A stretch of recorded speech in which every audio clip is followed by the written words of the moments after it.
Now, slowly return to your physical body. Start to wiggle your fingers and toes, your wrists and your ankles, your elbows and your knees. Pull your knees up towards your chest and circle them with your hands and rock your body from side to side as you slowly return to a comfortable seated position. Congratulations, you completed the Pratama Vinyasa Krama, the 108 asana sequence as revealed by the Supreme Pontiff of Hinduism. With this, we conclude today's yoga session for the Paramashivoham Level 1 participants. Thank you all so much for joining us today. The next Acharya is going to start the session very soon, so stay tuned. Have a sip of water and get ready, as we are now going to continue the Dvitiya Vinyasa Krama for the Paramashivoham Level 2 and 3 participants. Let's get ready.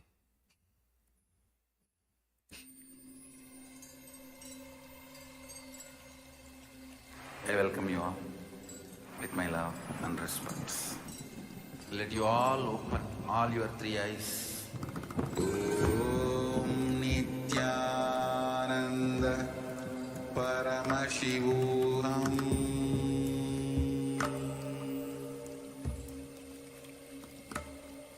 Om Nithyananda Paramashivoham.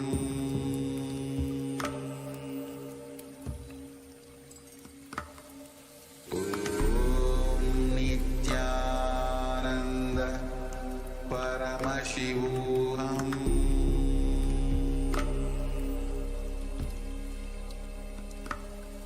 Om Nithyananda. Nithyanandam, we are on a mission to revive the Enlightenment civilization. If you resonate with our message and want to be part of us, be sure to like, share, and subscribe. And don't forget to click the bell icon. Yes, now let us get ready and start with the first asana, which is Yathasanishthasana. Sit in a comfortable posture that brings ease to your physical and mental space. Keep your hands on top of the knees in Bindu Mudra. Visualize Swamiji in your inner space. As you breathe in Samana Kumbhaka, inhale into your stomach region and visualize the fire being kindled in your stomach as you internally chant Om Nithyananda Paramashivaham, the japa, for the remainder of this session. Paryankam tat samakyatam yata samstam yata sthitihi.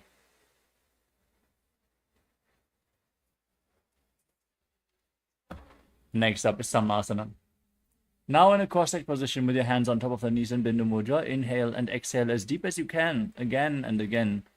Deeply breathe as you visualize Swamiji in your inner space. Idanim garbhininaam yogabhyasau yata lago sukha prasavadabhaya prochate praktane pati. Next up is Muktasana. As you place the left heel against the perineum and stack the right foot on the left foot. Keep your hands flat on the knees. Gaze to the tip of your nose and visualize yourself as a sage liberated by the Supreme Pontiff of Hinduism. Nipijyasi vinim sukshmam dakshinetara gulpataha vamam yamyena gulpena muktasanamidam bhavet.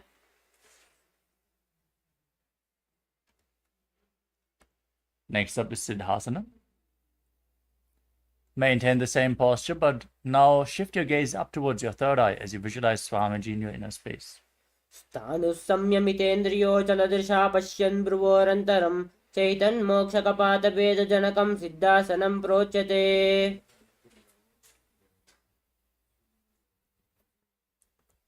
Next up is Siddhi Asana.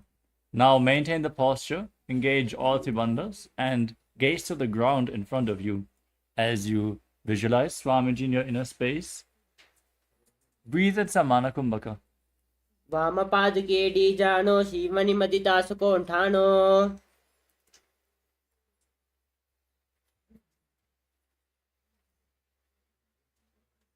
Next up is Rudrasana 2. Now rotate your hands on top of the knees into Bindu Mudra. Gaze to your third.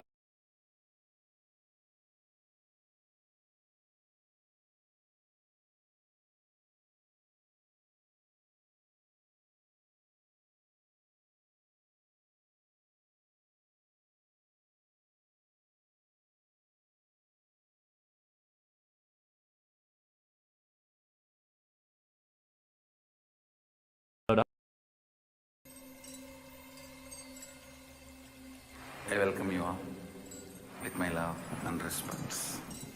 Let you all open all your three eyes. Om Nityananda Paramashivoham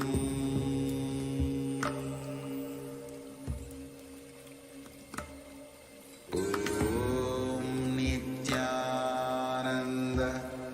Paramashivoham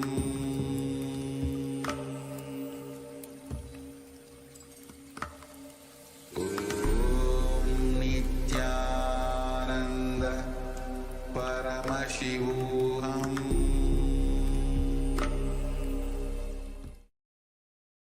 Nityanandam. Sorry for the technical glitch. Let us move on to the next asana of the sequence, Santadunasana. Keep your hands on top of the knees in Bindu Mudra as you have the left heel against the perineum and the right foot over top. Gaze to your nose and embody tranquility and an unshakable nature. आसन की गुण मन की चंचलता meet.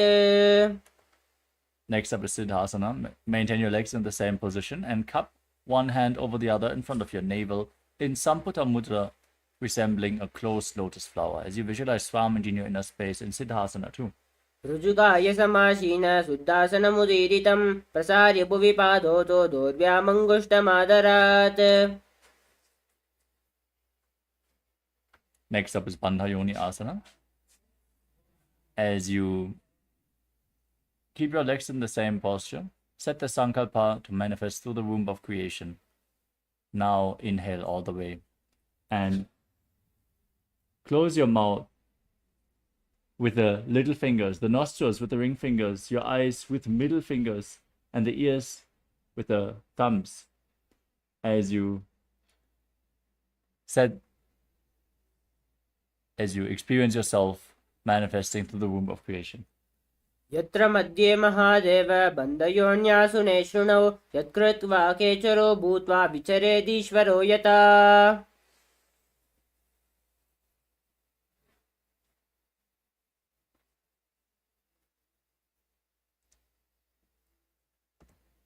Next up is Virasana.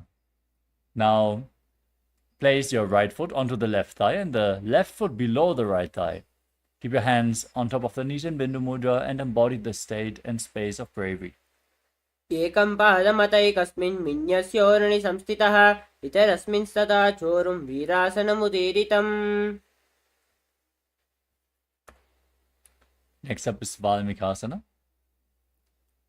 Now, keep your hands in Bindu Mudra on top of the knees, gaze to your third eye and visualize Sage Valmiki, the great poet and author of Ramayana. दावापक की पगत लिपुनि AD है जोये. Next up is Joni Mudrasana. Now, keep your hands flat on your knees, gaze to your nose.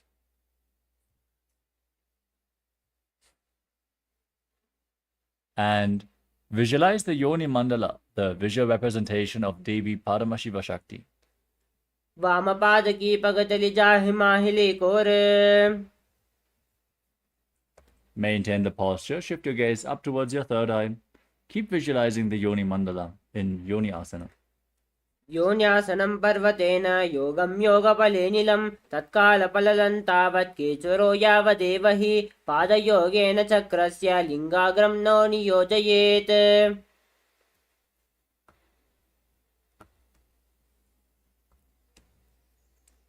Next up is Bhadrasana 3. Now join the soles of your feet in front of your body and hold them with interlocked fingers as you push your knees to the floor.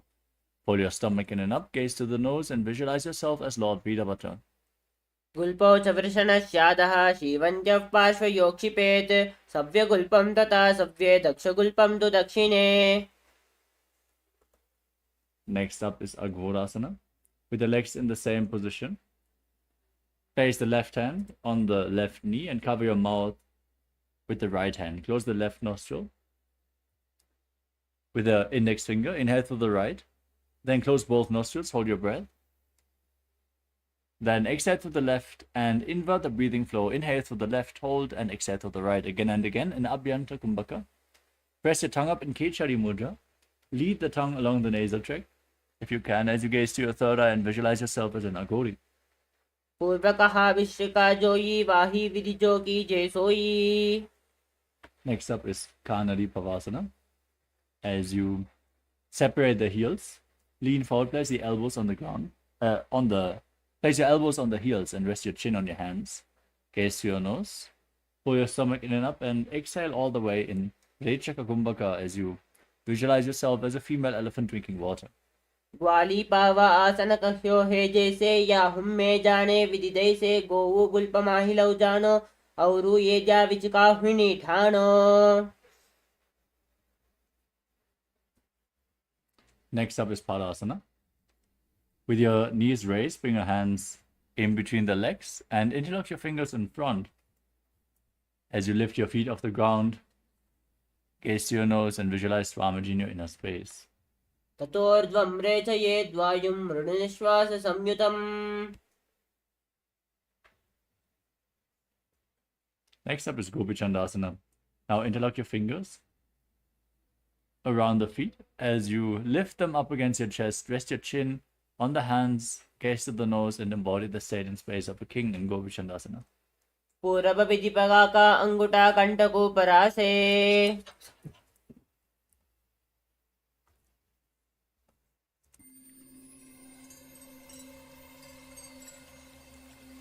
I welcome you all with my love and respect. Let you all open all your three eyes. Om Nithyananda Paramashivoham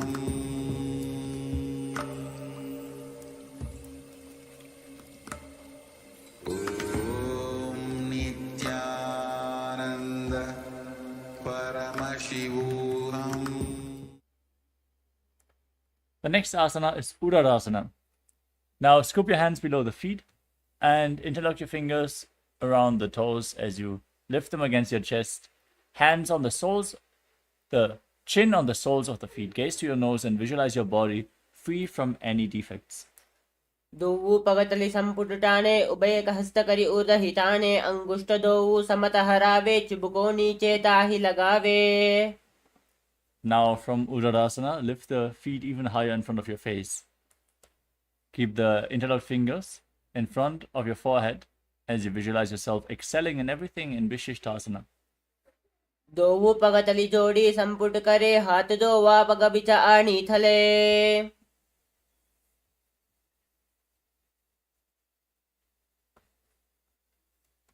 Next up is Bhujasana. Now lift your legs over top of your shoulders and then bend your elbows up. Interlock the fingers around your neck as you visualize yourself as a cobra.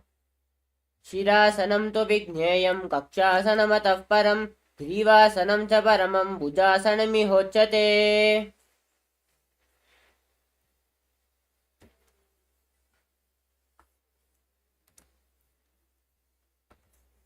Next up is Kalyanasana. From the same position, now bend your elbows down and interlock the fingers around your back as you gaze to your nose and visualize yourself as a beautiful, auspicious goddess. दो हाथ पगम बीचा आने तिनको गोडा नीचे ताने बहुरी पाख्या तबा हर ल्यावे पुनः युगति आसीत हरावे. Next up is Sankatasana. Now place the left foot flat on the ground and sit on the left heel. As you place the right knee over top of the left, place your hands on opposite knees. Gaze forward in Vaishnavi Mudra without focusing on any external object, just focus on the object within. As you visualize yourself as an elegant swan and breathe in Ujjayi Pranayama, make an ocean-like sound with your mouth on the in and exhalation. वामपादं चितेर्मूलं सन्न्यस्य धरणीतले पाददण्डेन याम्येन वेष्टयेद्वामपादकं जानुयुग्मं करयुग्मम् एतत् सङ्कटमासनम्. Now slide the left foot outside the hip, sit on the ground with your knees stacked, your stomach pulled in and up towards your spine as you visualize a cow in your inner space in Dhenukasana. अनुशागेन करपञ्चडं वृषीरं दगल्यम्नि. Next up is Machandranasana. Now place the right foot onto the left thigh and the left foot onto the right knee. Bring your right arm behind your back, the left arm behind your back, and hold on to opposite thighs. Twist your spine as you gaze to your third eye and visualize Swamiji in your inner space. वामजङ्गपरिदचनठाने वामहस्तपिष्टिदिशाने बहुरोदचनपादकी है जोयी ताकी नाली जूपा करे सोई.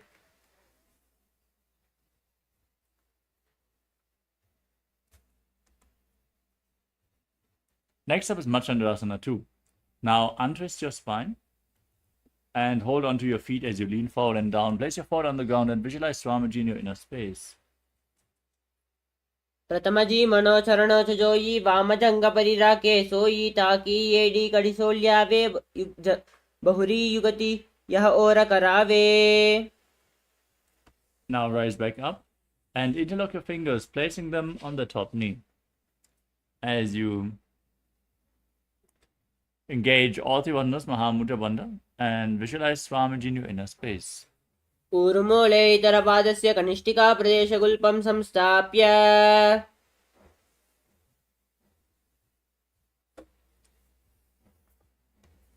Now repeat Sankatasana on the other side. Place the right foot flat and sit on the right heel. As you stack the left knee over top hip, heel at the outside of the hip, and place your hands on opposite knees as you visualize yourself as an elegant swan.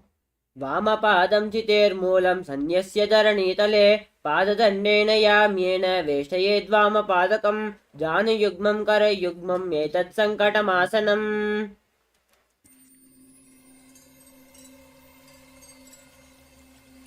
I welcome you all with my love and respect.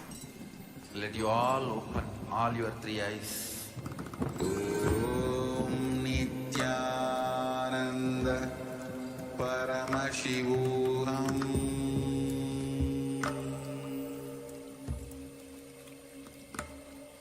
Om Nithyananda Paramashivoham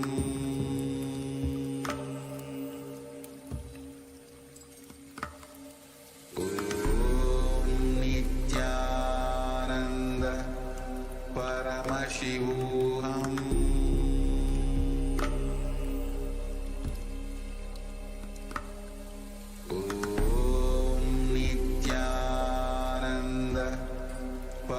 Paramashivoham Om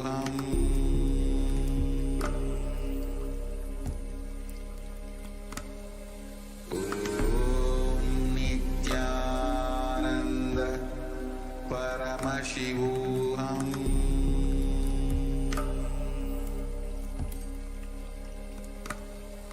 Om Nithyananda Paramashivoham.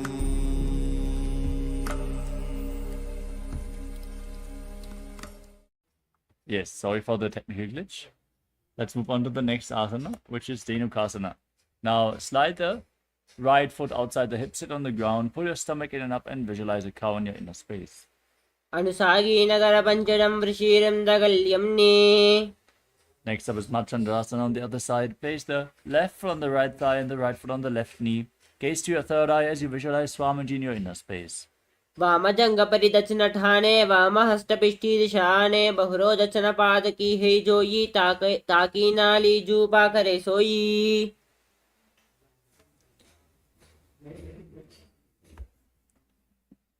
Now hold onto the feet and lean forward and down as you place your forehead on the ground and visualize Swamiji in Machandranasana too. प्रथमजी मनोचरण च जोई वामजङ्गपरिराके सोई ताकी येडी गडिसोल्यावे बहुरी जुगति यह ओर करावे. Rise up, interlock your fingers, place them on the top knee as you engage all three bandhas and visualize Swamiji, your Guru, in Guru Asana. ऊर्मूले इतरपादस्य कनिष्ठिका प्रदेशगुल्पं संस्थाप्य. Now place your feet flat on the ground, the knees raised against your chest. Cross your arms, hold onto the feet, and place gaze to the third eye as you press your tongue upwards in Kechari Mudra and visualize Swamiji in Bhashasana. पादतले भूमौ निधाय जानुनि उरसि निधाय विपरीतहस्ताभ्यामूरु सहितजङ्गे निबध्य. Next up is Bodha Shokasana. As you maintain the posture, hold on to your wrists and place your chin on the knees, gaze to the nose, and visualize Swamiji as you visualize yourself residing in an abode of bliss. दो पगतली परिजरे कोरमा हिले ऐसे करे कोरमिलाई उगड़े बेसे जंगा चाटी अग्रनिवेशे. Next up is Kurakatasana. Now bring your hands underneath the knees, hold on to opposite elbows, press your tongue up, gaze to the nose, and visualize Swamiji in your inner space. दो हाथ पग बाहर लियावे घोड़ा नीचे लेता हरावे आम हम साम हम ऐसे करे आपस में को हानि पकड़े.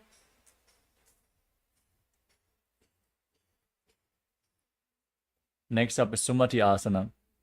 Keep holding on to your elbows, cross the right ankle over the left, toes pointing up as you gaze to the nose and visualize the great sage and Maharishi Sumati.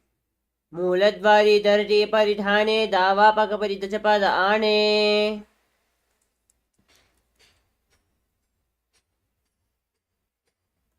Next up is Dandasana. Now extend your legs forward, interlock your fingers and raise them up with the wrists pointing outwards.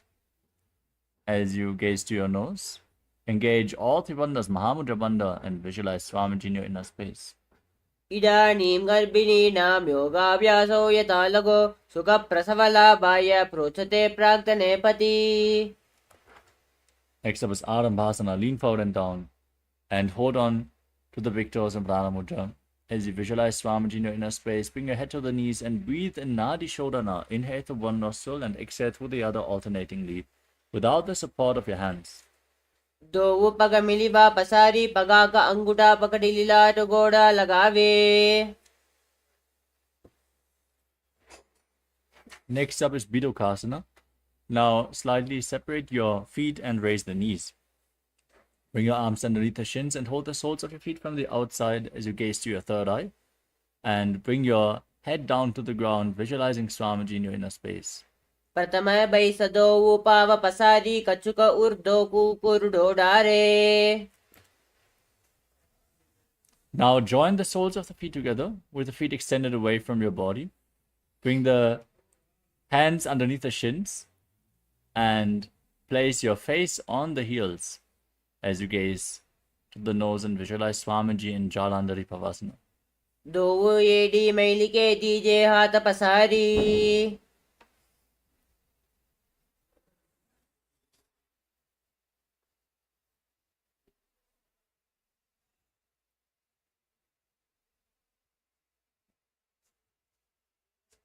Next up is Urdhva Paschimottanasana. With your legs extended forward, lift one leg behind your neck, then lean forward and down and hold onto the front foot with both hands. Breathe in Pratyahara Pranayama. Visualize the prana flowing upwards within your body through the 9 points as revealed by Mahadeva, which are the soles of the feet, the vegetative organs, the navel, the heart, the throat, the uvula, the center of the eyebrows, the top of your forehead, and the crown of your head, the Brahmaranta, as you visualize Swamiji in your inner space in Urdhva Paschimottanasana. पश्चिमतानवस्थितं कृतम् एकं पादं ग्रीवायां धृत्वा तिष्ठेत्. Next up is Anantasana. Now lean back and hold onto the foot behind your head. As you gaze to the nose, extend the opposite leg forward and visualize that you are infinite, endless, eternal, Ananta. उत्तानशयनी एकैकं पायी ग्रीवायां विन्यस्य. Next up is Ankushasana. As you keep the leg behind your neck, roll onto the side, and gaze to your nose as you feel in complete control. उत्तानशयित एकैकं पादं ग्रीवायां कुर्वन्.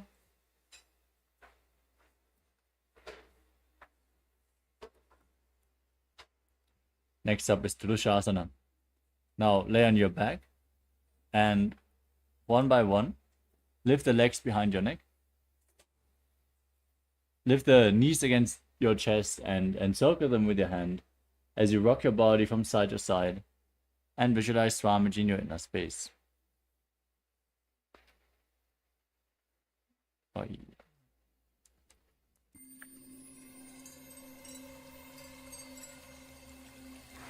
I welcome you all with my love and respect. Let you all open all your three eyes. Om Nithyananda Paramashivoham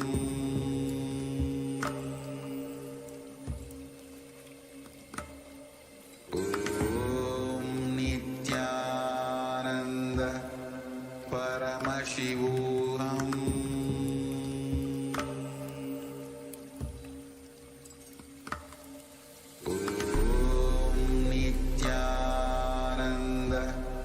Paramashivoham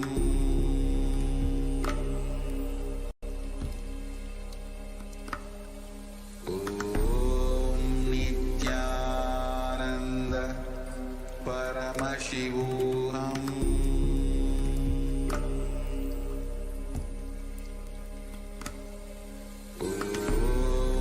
Nithyananda Paramashivoham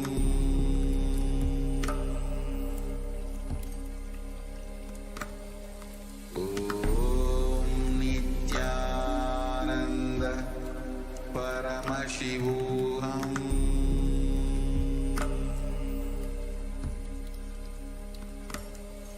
Om Nithyananda Paramashivoham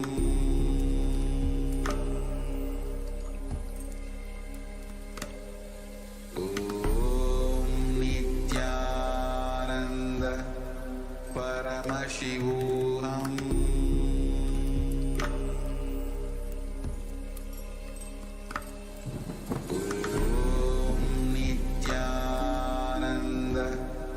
Paramashivoham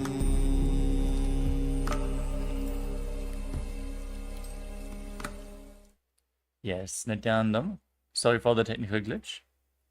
Let us now move on to the next asana, which is Urdhva Paschimottanasana on the other side. Now, lift your other leg behind your neck and lean forward and down, holding on to the front foot with both hands as you visualize Swamiji in your inner space. पश्चिमतानवस्थितं कृतं एकं पादं ग्रीवायां धृत्वा तिष्ठेत्. With your leg behind your neck, lean back. Keep the opposite leg extended. Gaze to the nose and visualize yourself being infinite in Anantasana. उत्थानशयनी एकैकं Pai ग्रीवायां विन्यस्य. Now roll to the side, hold onto the foot, and feel in complete control as you gaze to your nose in Ankushasana. उत्थानसहित एकैकं पादं ग्रीवायां कुर्वन्. Next up is Yoga Nidrasana. As you lay on your back, lift your legs behind your neck. If you can't bring them behind your neck, you can pull them against your chest instead. Gaze to your nose and visualize Swamiji in your inner space. पादाभ्यामेशये कण्ठं हस्ताभ्यां प्रशबन्धनं तन्मध्ये शयनं कुर्याद् योगनिद्रा सुखप्रदा. From the same posture, now bring your arms up, interlock your hands behind your neck as you gaze to your nose and visualize Lord Vishnu in Atmaramasana. Atmaram आसन प्रथम सूदो सोवे. Next up is Kochikasana. As you lay on your back, pull your knees against your chest with the soles of the feet pointing up towards the sky and extend your arms out at the side to the shoulder level as you gaze to your third eye and visualize Swamiji. दो हाथ सीधा सा करे जिनसो ube Sapa करे.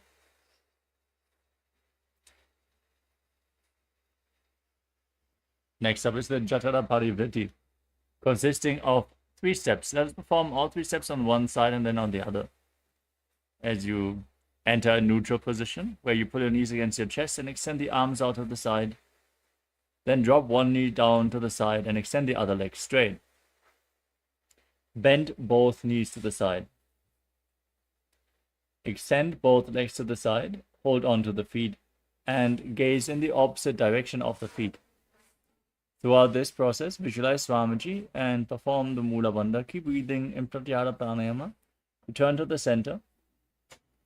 And then repeat the 3 steps on the other side. Drop the knee down to the side. Extend the opposite leg down. Bend both knees to the side. Extend both legs to the side and gaze away from your feet. परिवृत्तिः कुक्षिभागे त्रिधा हि परिकीर्तितः बद्धकोणं सुप्तकोणम् ऊर्ध्वकोणं मतापि च. Next up is Dvipadapitam. As you lay on your back,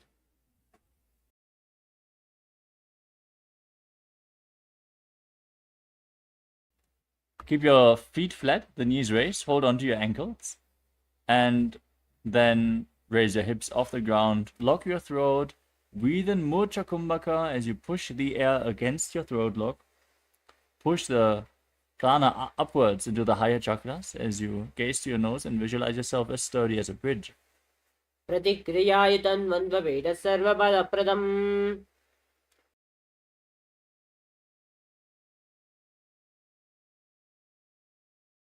The next asana is Paryankasana. Now, from the same position, bring your hands over top of your shoulders and lift your body up off the ground. Bring your hips up high as you visualize yourself as sturdy as stone furniture. And breathe calmly through your nose in Sahadra Kumbhaka as you perform the Mula Bandha. उत्थानशयनं मस्ततलाभ्यां भूमिं वष्टभ्य पादतलाभ्यां भूमिं धृत्वा. Now lower your body back down. Lay flat on your back and pull your knees against your chest as you place your hands on top of your shoulders. Move your legs in a circular motion, visualizing yourself as a dog playfully rolling around on its back. शववच्चरीरं संस्थाप्य जानुने सम्मील्य नाभो वाणीय हस्ताभ्यां कन्दरं बद्ध्वा. Next up is the Viparita Karani. Now lay on your back and place your arms flat on the ground. Then lift your legs up, point the toes to the sky and move your legs in a circular motion as you visualize Swamiji in your inner space. भूतलेष्वशिरो दत्त्वा केन येन चरणद्वयं विपरीतकृतैश्चैषा सर्वतन्त्रेषु गोपिता. Next up is the Viparita Karani 2. Stop the movement of your legs as you visualize Swamiji in your inner space. करणे विपरीताख्या सर्वादिव्याधिनाशिनी नित्यमभ्यासयुक्तस्य जाठराग्निं निवर्धनी. Now drop the toes down over top of your head. Touch the ground with your toes. As you interlock your fingers behind your back in Parusha Mudra, push your hands into the mat and visualize yourself as a plow in Langalasana. ग्रीवाघण्टेन भूमिं विष्टम्भ पादाग्रद्वयम् ऊर्ध्वमुन्नयेत्. Next up is Shaita Paschimottanasana. Now hold on to your feet as you visualize Paramashiva in your inner space and chant Om Nithyananda Paramashivoham internally, as this is one of the 84 asanas revealed directly by Lord Paramashiva himself. तानं शयित्वात् कुर्वीत शयितपश्चिमताणकम्. Next up is Supta Konasana. Now lay on your back with the legs over top of your head, the hips above the shoulder level, holding onto the feet as you separate the feet. Visualize Swamiji in your inner space and breathe in Mocha Kumbhaka. परिवृत्तिः कुक्षिभागे त्रिधा हि परिकीर्तितः बद्धकोणं सुप्तकोणम् ऊर्ध्वकोणमतापि च. Now join the feet back together, hold onto your ankles, and roll onto your back with your arms and legs straight, visualizing yourself as a chakra, a wheel in Chakrasana.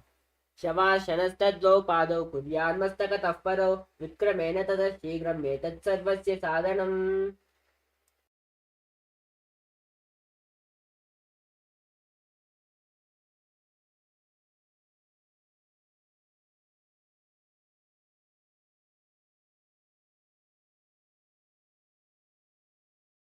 Next up is Supra Prasarita Parangushtasana. As you lay on your back, raise your legs up vertically And interlock your fingers around the big toes of Prana Mudra as you separate your legs wide to the side.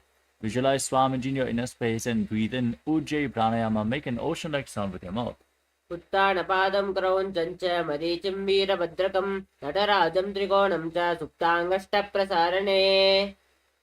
Now join your feet back together. Keep holding on to the big toes as you visualize Swamiji in Supta Padangushtasana. उत्तानपादं क्रौञ्चं च मरीचिं वीरभद्रकं नटराजं त्रिकोणं च सुप्ताङ्गष्टप्रसारणे.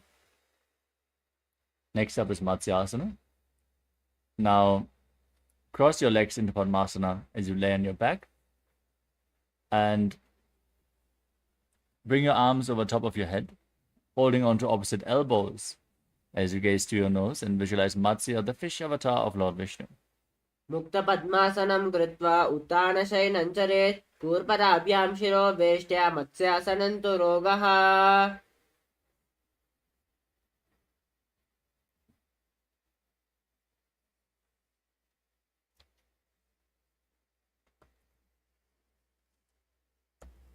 Next up is Parasharamasana from the same posture. Now place the back side of the right hand on top of the left palm, palms facing up over top of your head. Gaze to your nose and visualize Lord Rama in your inner space as you keep making an ocean-like sound with your mouth, breathing in Ujjayi Pranayama. प्रथमकरे पद्मासन आचे सुदोषो वे भूपरिपाचे. Now maintaining Padmasana, bring your hands to the lower back and raise your knees and hips off the ground. Bring your body weight onto your elbows, resting on the mat. Gaze to your nose as you visualize Swamiji. Breathe in Mocha Kumbhaka and Sarvangasana. अथवा क्षेत्र संक्षेपात् सर्वांगासनमुत्तमं यत्कृत्वा योगनिपुणो विद्याभिपण्डितो यथा. Now lay on your back and place one foot onto the opposite thigh, pulling the opposite knee towards your chest. As you extend your arms above your head, hook the fingers forward, lock your throat to the chest, gaze to the nose, and visualize yourself as a scorpion in Vrishikasana. प्रथमशयनो सुदोषी शकेशिके सन्धिसुदाके. Now repeat Vrishikasana on the other side. Lift the other foot on top of the opposite thigh and your hands above your head as you visualize yourself as a scorpion. प्रथमशयनो सुदोषी शकेशिकी सन्धिसुदाके. Next up is Vrishaparakshipasana. As you lay flat on your back and interlock your fingers around your neck. Lift your legs off the mat and alternate pulling one knee in towards the chest, back and forth. As you visualize Swamiji in your inner space and breathe calmly through your nose in Sahadra Kumbhaka. उत्तानशयनं कृत्वा अङ्गुलिभिः कन्दरां बद्ध्वा कूर्परो मिलित्वा. Next up is Marutanasana. As you lay on your back, place your hands next to your hips and alternate touching your ears with the respective knees. Visualize Swamiji in your inner space as you do so. श्रोतानवस्थितं कृता जानद्वयं पर्यायेन कर्णयोः संस्पृशेत्. Next up is Vrikasana. As you lay on your back, place your feet flat and then stand up and lay back down again and again, visualizing yourself as a wolf. उत्तानं शयनं कृत्वा पादतलाभ्यां भूमिं धृत्वा.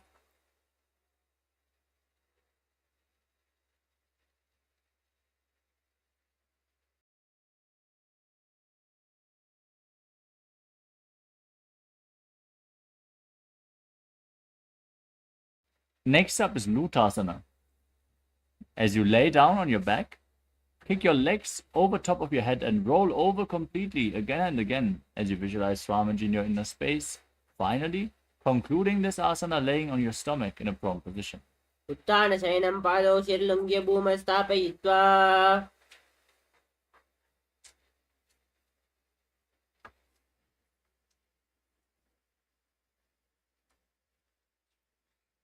As you lay on your stomach with your hands next to the shoulders, contract your lips and make a whistling sound on the inhalation like a flute. As you visualize yourself as a chariot carrying warriors into a battle for Dharma on your chariot back in Salatasana. नुब्जशयनं कृत्वा नाभिं भूमौ निधाय सम्पद्यस्तं भूमिं वष्टम्ब. Now push your body up into a plank position and jump your feet in between the two hands back and forth in Deha Ulanganasana as you visualize yourself transcend body and mind. हस्तद्वयं बद्ध्वा तन्मध्यचरणद्वयमुड्डानैव बहिरानीय. Next up is Jatyasana. From a standing position, lean forward and down. Place your hands on the mat and walk around on your hands and feet, visualizing yourself as a wise 6-year-old elephant. अथ जाट्यासनं वक्ष्ये येन जाटिस्मरो भवेत्. हस्तान्द्रिभूमौ च गमनम् आगमनं ततः. Next up is the Lolitika Karana as you stand in Arimandi posture. Bring your arms to the shoulder level and rotate them around your body as you move your head in all directions.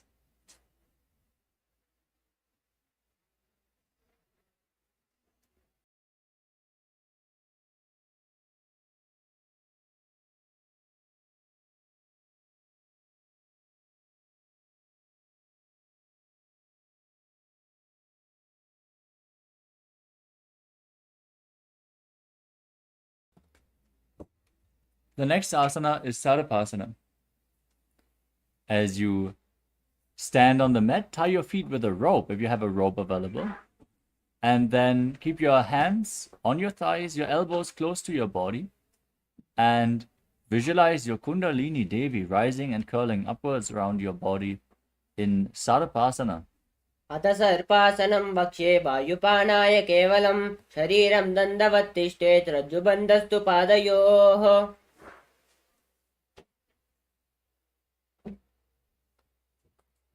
Next up is Ushra Sadhanasana. As you lean forward and down, hold on to your toes and keep your hands in a fist. As you visualize yourself as a camel, walk around on your mat. मुष्टिकनिष्ठिका प्रदेशेन भूमौ निधाय उपरि पादतले संस्थाप्य. Now from the same position, hold on to the feet from the outside and walk around like a horse as you visualize yourself as a horse in Ashvasana. मुष्टिकनिष्ठिका प्रदेशेन भूमौ निधाय उपरि पादतले संस्थाप्य अश्वावच्छररि चलनीयम् अश्वासनं भवति.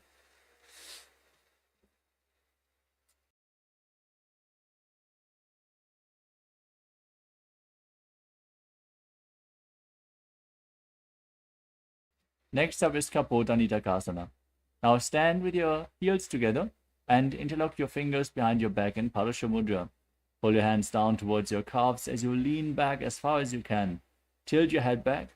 Breathe calmly through your nose. Lower yourself a little more on every exhalation.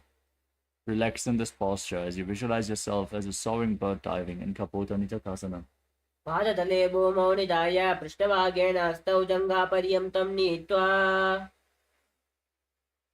Next up is the Talapushpaputam Karana.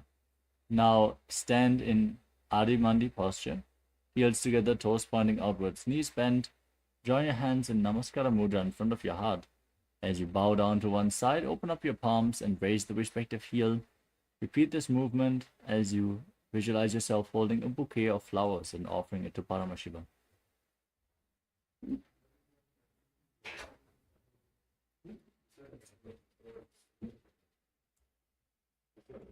Next up is Khadgasana. As you stand on the mat, gaze to the tip of your nose and visualize yourself as a rhinoceros. Then lay down on your stomach and jump your hands back up to your feet. Stand up, join your hands in Namaskara Mudra, resembling the horn of the rhinoceros in Khadgasana. निजसरतमासनं कृत्वा पादतलाभ्यां भूमिं वष्टभ्य उत्तिष्ठेत् कटुकासनं भवति. Next up is the Uttanottanam. Hold on to weights and then sit down and stand back up again and again as you gaze to your nose and visualize Swamiji in your inner space. पुनः पुनः उत्थातव्यम् असितव्यम् इति उत्थानोत्थानं भवति. Next up is Musalasana. Now raise your arms up above your head and jump repeatedly as you visualize yourself as a mace. सरलं स्थित्वा ऊर्ध्वं बाहुन्नयेत् वारं वारं मुड्डानं कृत्वा. Next up is Utshirshakasana. Now hold one foot with both hands and pull it towards your chest as you sit down and stand back up. With the opposite leg, alternate on both sides. Gaze to your nose and visualize Swamiji. हस्तद्वयेन धृत्वा तिष्ठेत् उच्चीर्षकं भवति. Next up is Parshvajanukarana. Now stand with the toes of the right foot pointing outwards and pull the left knee against your chest, encircling it with the respective hand in a fist, placing the other hand on the respective inner thigh.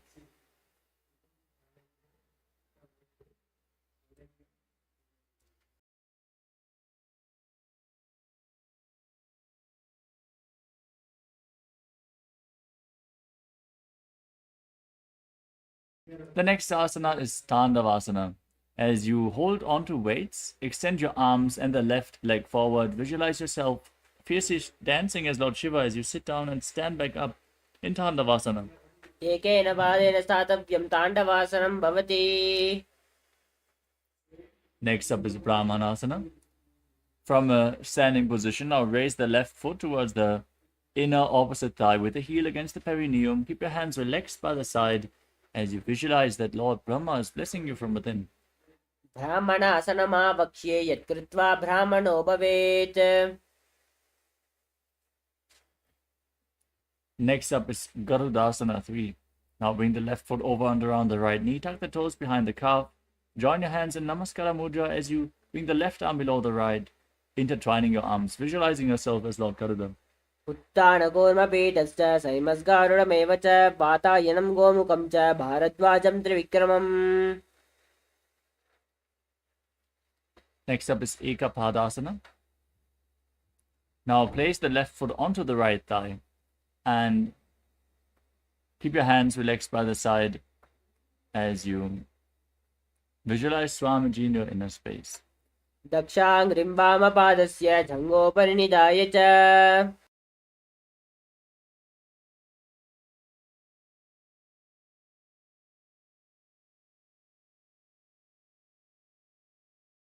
The next asana is Dhruvasana, the post-up posture. Now hold on to the right big toe in Prana Mudra as you extend the leg out to the side and rotate quickly on the standing leg, visualizing yourself as the North Poster. एकेन हस्तेन दण्डरूपस्य एकस्य पादस्य अग्रं धृत्वा. Next up is Trivikramasana. Now stand on the mat and lift the left leg behind your neck. Stand tall on the mat as you visualize Lord Vishnu in your inner space. Sit down and stand back up. ग्रीवायं पादं संस्थाप्य स्थातव्यम् उत्थातव्यं त्रिविक्रमासनं भवति. Now repeat the Parshvajanukarana on the other side. Stand on the left leg and lift the right knee towards your chest with a hand in a fist.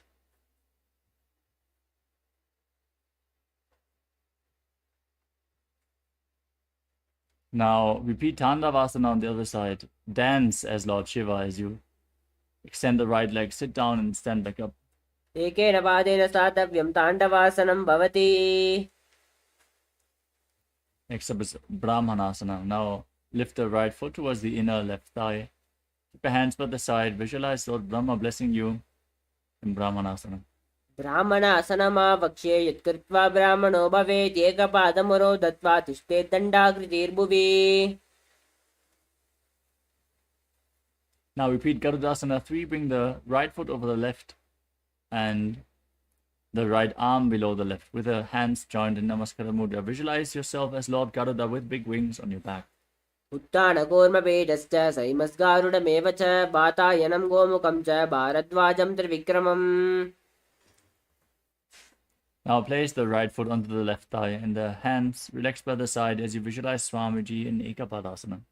दक्षाङ्घ्रिं वामपादस्य जङ्घोपरिनिधाय च. Now repeat Dhruvasana. Now extend the right leg out to the side and rotate quickly as you visualize yourself as the North Poster. एकेन हस्तेन दण्डरूपस्य एकस्य पादस्य अग्रं धृत्वा.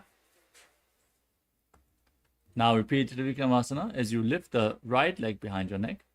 Then stand tall, sit down, stand back up as you visualize Lord Vishnu blessing you as you perform the 3 steps of Lord Vishnu. ग्रीवायं पादं संस्थाप्य स्थातव्यमुत्थातव्यं त्रिविक्रमासनं भवति.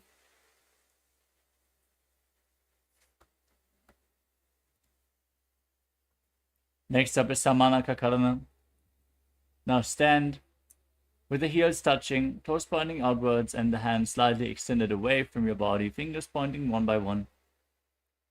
Breathe calmly as you get ready to perform the final 100 asanas of this Tvitiya Vinyasa Krama. Nithyanandam, we are on a mission to revive the Enlightenment civilization. If you resonate with our message and want to be part of us, be sure to like, share, and subscribe. And don't forget to click the bell icon.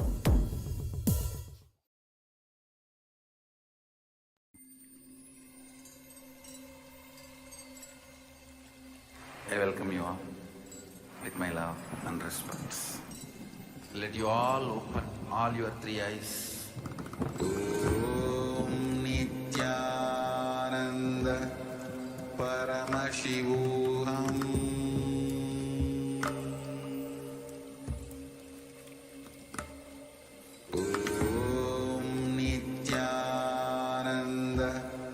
Paramashivoham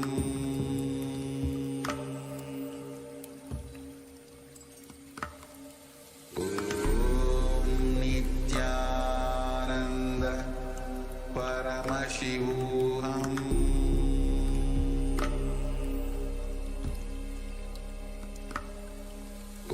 Om Nithyananda Paramashivoham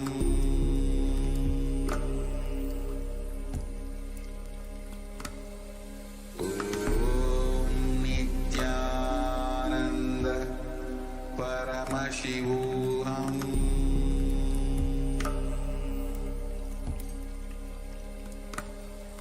Om Nithya. Now let us enter into the final 100 asanas of this sequence, starting off with Gorak Anjali Asana. Now squat down, bring your arms from the outside in between the legs, interlocking the fingers in front of your navel in Parasha Mudra as you visualize the great sage Goraknath, the founder of the Natha Yoga Hindu Sampradaya. Breathe in Jivachala Kumbhaka, inhale all the way, hold your breath, and by the force of your will, move the prana throughout your body, upwards, downwards, and through the limbs of your body. प्रथम ही उबो होए बाहुरे नीचे पुनि होवे. Next up is Kanchi Asana. From a squatting position, now interlock your fingers around your back in Parasha Mudra as you visualize Swamiji in your inner space. ऊरुमध्यातस्थो निवेश्य नितम्बं धृत्वा पादतलाभ्यां भूमिं वष्टभ्य तिष्ठेत् काञ्चासनं भवति.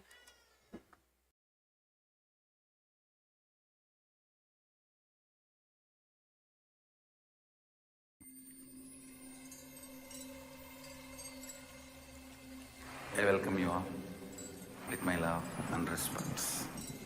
Let you all open all your 3 eyes. Om Nithyananda Paramashivoham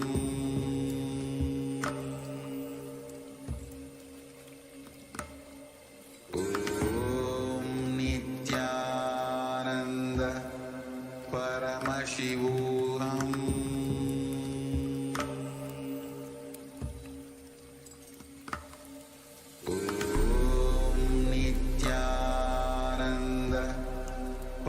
Paramashivoham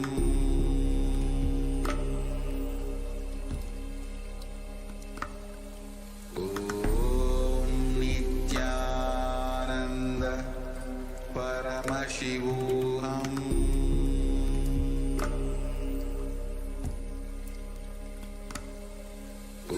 Om Nithyananda Paramashivoham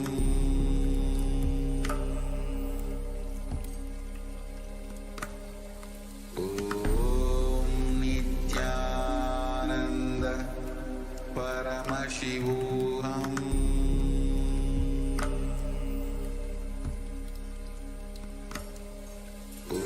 Om Nithyananda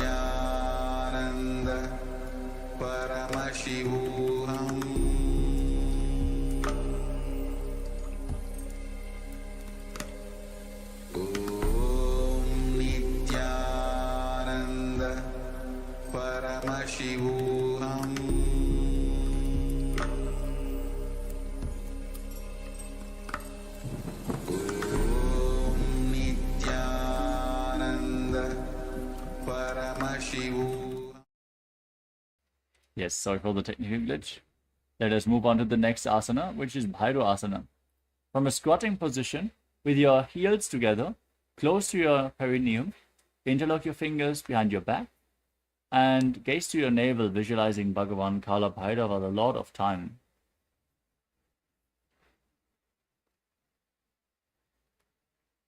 दो वो पगा की तलिया की माहिली कौर मिलाइए पना पानी उकड़मण वैसे. Next up is Varahasana. From a squatting position, heels together, toes separated, join your hands in Anjali Mudra and bring them behind your neck. Toes pointing to the sides, the fingers pointing to the ground. As you gaze to your nose, visualize yourself as Varaha, the boar avatar of Lord Vishnu. पगतली की माहिली कौर मिलाइए पना पानी उकड़ वैसे. Next up is Pripitasana. As you hold onto the big toes in Prana Mudra, raise your hips to the same level as your knees. Visualize Swamiji in your inner space as you do so. उत्तान शयनी पाशिद्वय सम्मील्य स्थित्वा नितम्बं जानु प्रदेश आनीय. Next up is Bakasana. Now place your hands on the ground and your knees onto your arms towards your armpits. Lean forward, lift your feet off the ground and balance as you visualize yourself as a crow.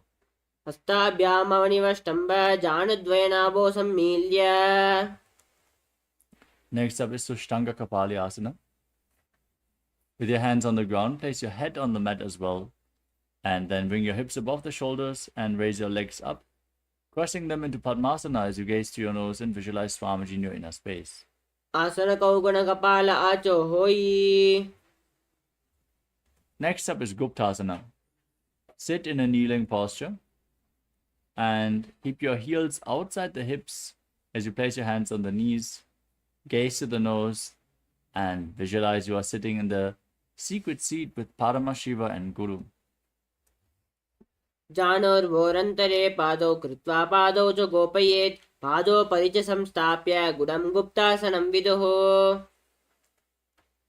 Next up is Vrikshasana too. Now place your hands on the ground and bring your legs up over top of your body. Enter a handstand posture. You can lean against the wall for support. Try to perform the asana to the best of your capability. This asana cleans all the 7 chakras. So perform this asana as much as possible as you visualize yourself as a tree with deep roots growing into the ground. सप्तचक्रक्षालनाय vrikshasana विशेषकान्. Next up is Shiva Asana. From the handstand, now gaze to your third eye and visualize that Tejas energy is flowing towards your third eye, rejuvenating your body. दो पग जोई Mihai कुल्प मिलाये.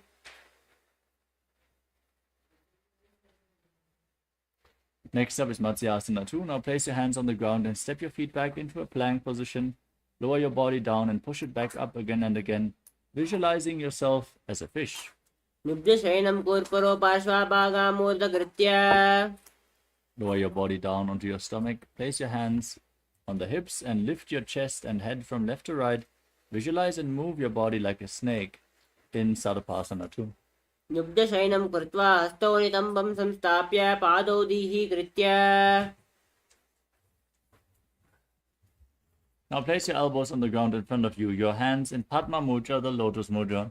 As you rest your chin on your hands, feel self-supported and completely independent in Niralambanasana. कराभ्यां पङ्कजं कृत्वा तिष्ठेत् कूर्परया सुधि मुखमुन्नमनुच्चाये निरालम्बनमासनम्. Next up is Chaturasana. Now place your hands flat on the mat and bend your knees to lift your feet up. Then straighten your arms, push your upper back close towards the feet as you visualize yourself as an umbrella protecting your guru from the sun rays. अर्ध्यासनमस्थित्वा हस्ततलाभ्यां भूमिं वष्टभ्य न्योया चत्रासनं भवति. Next up is Vajrasana. From a kneeling position, sit on your heels and extend your arms out in front, palms on the ground, and place your forehead on the mat as well. Gaze to your nose as you visualize yourself as Vajra, the weapon of Indra, symbolizing indestructibility. इदानीं गर्भिणीनां योगाभ्यासो यथा लघो सुखप्रसवलाभाय प्रोच्यते प्राक्तनेपति. Next up is Meshasana. With your hands on the mat, raise your hips up high into Gajasana position and alternate striking the ground with your hands.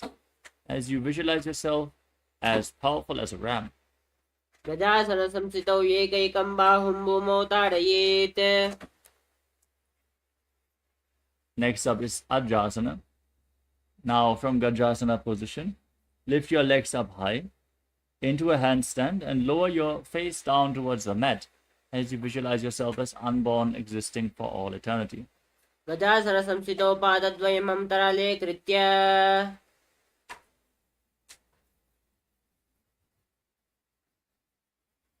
Next up is Dhanantarasana. Now come to a kneeling posture. Hold onto the big toes and fold them towards your perineum. As you then place your hands on the knees and gaze at the nose, visualize Swamiji in your inner space. पूर्व विधि परिहता की काकसी स्यौ पनासरा मोडी. We move on to the Angamottanam. Now interlock your fingers and move your arms in all directions, up, down, left, right. Give massage to various different joints and muscles of your body, and then interlock your fingers behind your back and repeat the movement as you visualize Swamiji. हस्तयोर अंगुलीर बद्ध्वा हस्तयोर मध्यात् सर्वमंगमं निष्कासयित्वा. Next up is Garudasana 4. From a kneeling position now, turn your feet to the side so the toes are pointing outwards. Sit in between your heels with your thighs and calves on the ground, hands on the knees, as you visualize yourself as Lord Garuda flying Lord Vishnu and Lakshmi on his back. जंगोरुभ्यां दरां पीड्य स्थिरकायोद्विजानुना जानो परिकरद्वन्द्वद् गरुडासनमुच्यते. Next up is Ananda Mandirasana. Now join the soles of your feet behind, bring the knees apart and sit on your heels. As you gaze to your third eye, hold on to your ankles and place the front of your buttocks on the ground as you visualize yourself residing in the blissful space of a temple. अथ वक्ष्ये वीरनाथ आनन्दमन्दिरासनं यत्कृत्वा अमरो धीरो भवत्येवेह साधकः. Now overlap your feet and sit on your heels as you keep your hands under your knees, pull your stomach in and up, and visualize yourself as a frog in Mandukasana too. पृष्ठं सम्पीड्य कुल्पाभ्यां जान्वग्मे सवलयाकृतिः हस्तो पादतले क्षिप्तो मण्डूकं पाददोषहृत्. Next up is Narasimhasana. Now tuck your toes, sit on raised heels, and keep your hands flat with the thumbs touching. Gaze to your nose, stick your tongue out, and forcefully exhale again and again as you visualize Narasimha, the Lion Man avatar of Lord Vishnu. दो पना पानी ओए वेशे AD मिलरी गुड़ा निवेशे. Next up is Vishlakasana. As you sit on raised heels, cover your mouth with your hands and bring your thumbs underneath the teeth. Close your mouth. Inhale through the right nostril and exhale through your mouth as you gaze at the nose and visualize yourself as Devi victorious over all your fears.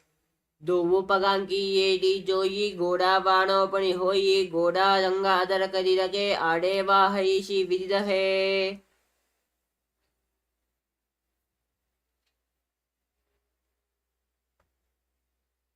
Next up is Makadasana. Now join the soles of the feet and point the toes back as you sit on the heels. Raise your elbows and bring your fingers towards your armpits. Imitate as if you're a monkey stretching itself as you gaze to your third eye and visualize yourself as a playful monkey. दो पगतली संपुटो आने तिनकी पिष्टि भूमि पर जाने मूलद्वारी एडियां परिल्यावे मूड़ा हाथा ऊंचा तहरावे. Next up is Vajrasangarasana. Now join the soles of the feet and tuck the toes to sit on the raised heels. Hold on to opposite elbows behind your back as you gaze to your nose and visualize yourself carrying diamond strength for your Sangha, your spiritual community.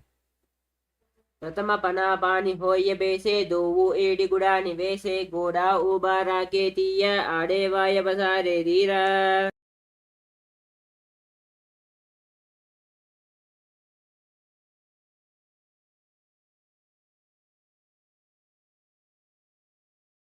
Next up is Kanjanasana.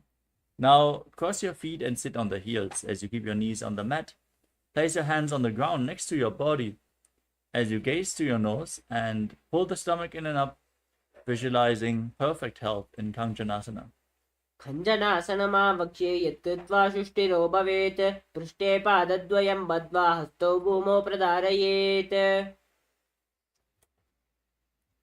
Now, maintain this posture but place your hands on the knees. Make your upper back and neck stiff like the shell of a turtle as you embody a turtle with a body to live for centuries as you gaze to the nose in Kurmasana.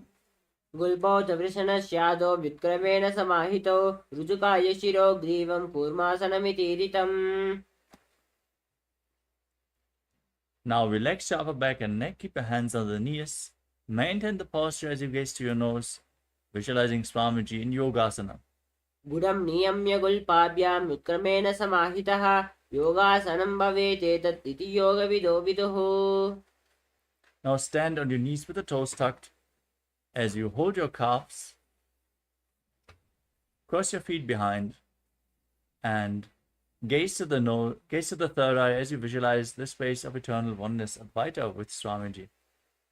गोड़ा वामनो उबो होई गोड़ा आड़े राखी दोई दचपाद की पानी रहावे पनो वाम गोड़ा डिगिल्यावे. Next up is Ushtrasana 2. Now keep the top of the feet flat, hold on to the heels as you tilt back, lean your head back, push your hips forward and visualize yourself as a camel in Ushtrasana 2. मेरुदण्डग्रन्थिदार्द्या सम्पिपादयिषुः पुमान् कपोतोष्ट्रासनाभ्यासं कुर्यान्मितहितासनः. Next up is Jatyasana 2. Now lean back and place your elbows and the back of your head on the ground as you gaze to your nose and visualize yourself as a lotus blooming. दोवु येडी संपुट करे सोले मूलद्वारित हृदय पनापानी उकड़ होए बेसे बहुरूपिष्टि करे जो ऐसे. Next up is Viratasana. Now lean back even further, place your back on the ground and raise back up again and again. Gaze to your nose and visualize the healing of your causal body. जंगा प्रतिभूमो निधाय जंगोदरयोः ऊर्णे संस्थाप्य. Next up is Kapotasana.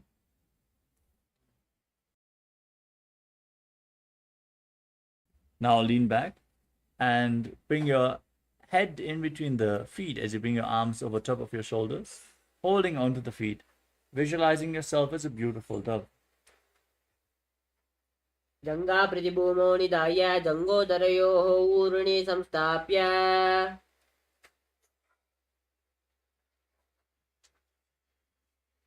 Next up is Varasana. Now stand on your knees with the toes tucked. Hold on to your arms as you gaze to your nose. This is the boon fulfilling posture. Receive your boon from Paramashiva in Varasana.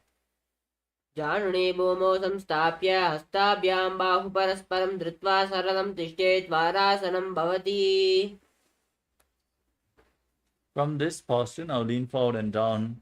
Place your perineum on the raised heels and place your head on your hands as you visualize yourself as Varaha, the boar avatar of Lord Vishnu in Varahasana 2. सूर्यं चन्द्रं भेदनानि आसनानि निकत्यते पूर्परो भूमौ स्थापयित्वा तिष्ठेत् वाराहासनं भवति. Next up is Mundasana. As you keep your forearms on the ground, place your head on the mat and lift your legs up over top of your body. Enter into a headstand posture as you gaze to the nose and visualize yourself as a lob tree, breathing calmly through your nose in Sahadra Kumbhaka. अधो मुण्डासनं वक्षे सर्वेषां प्राणिनां सुखम्.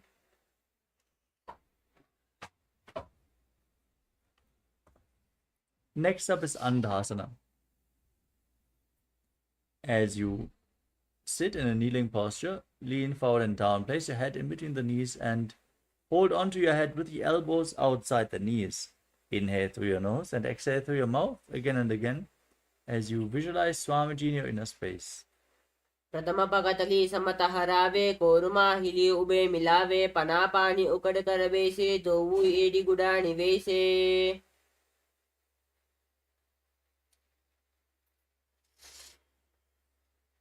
Next up is Viparita Shalabhasana. As you lay down on your stomach, stretch your arms out in front of you and hold on to weights. As you lift your arms, your legs and your chest off the ground, visualize yourself as a locust. शलभाषण भेदाश्च नटभेरुण्ड नामके गण्डभेरुण्ड सहिते शीर्षदण्डासनं तथा Next up is Kapalasana. As you lay on your stomach, keep your hands next to your hips. Place your forehead on the ground and lift your legs up off the mat with your feet together without lifting your chest up. As you visualize a skull representing the mind with purified thoughts and the strong will to attain enlightenment. कपालं momo निधाय ऊर्ध्वं पादौ नयेत् कपालासनं भवति. We move on to Akasha Kapotasana. Now place your hands on the mat and lift your legs up over top of your body, placing your feet on the ground in front of your face, if you can, as you visualize yourself as a free and open dove. उष्ट्रासने चित्वा चरणौ भूमेरुत्थाप्य मस्तकोपरि नीत्वा.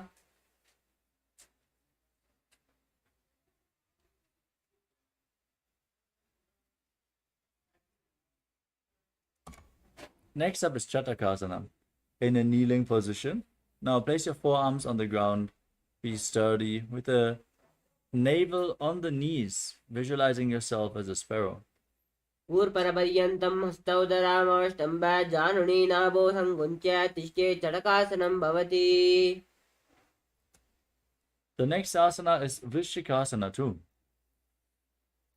Now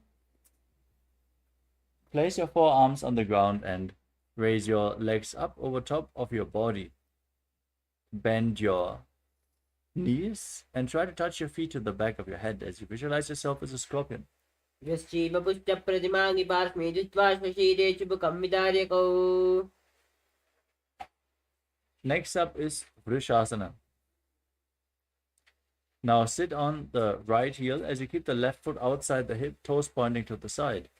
Now visualize yourself as a bull as you breathe, forcefully inhaling through the nose, holding your breath, and then slowly exhaling again through the nose in Antarangaka Kumbhaka.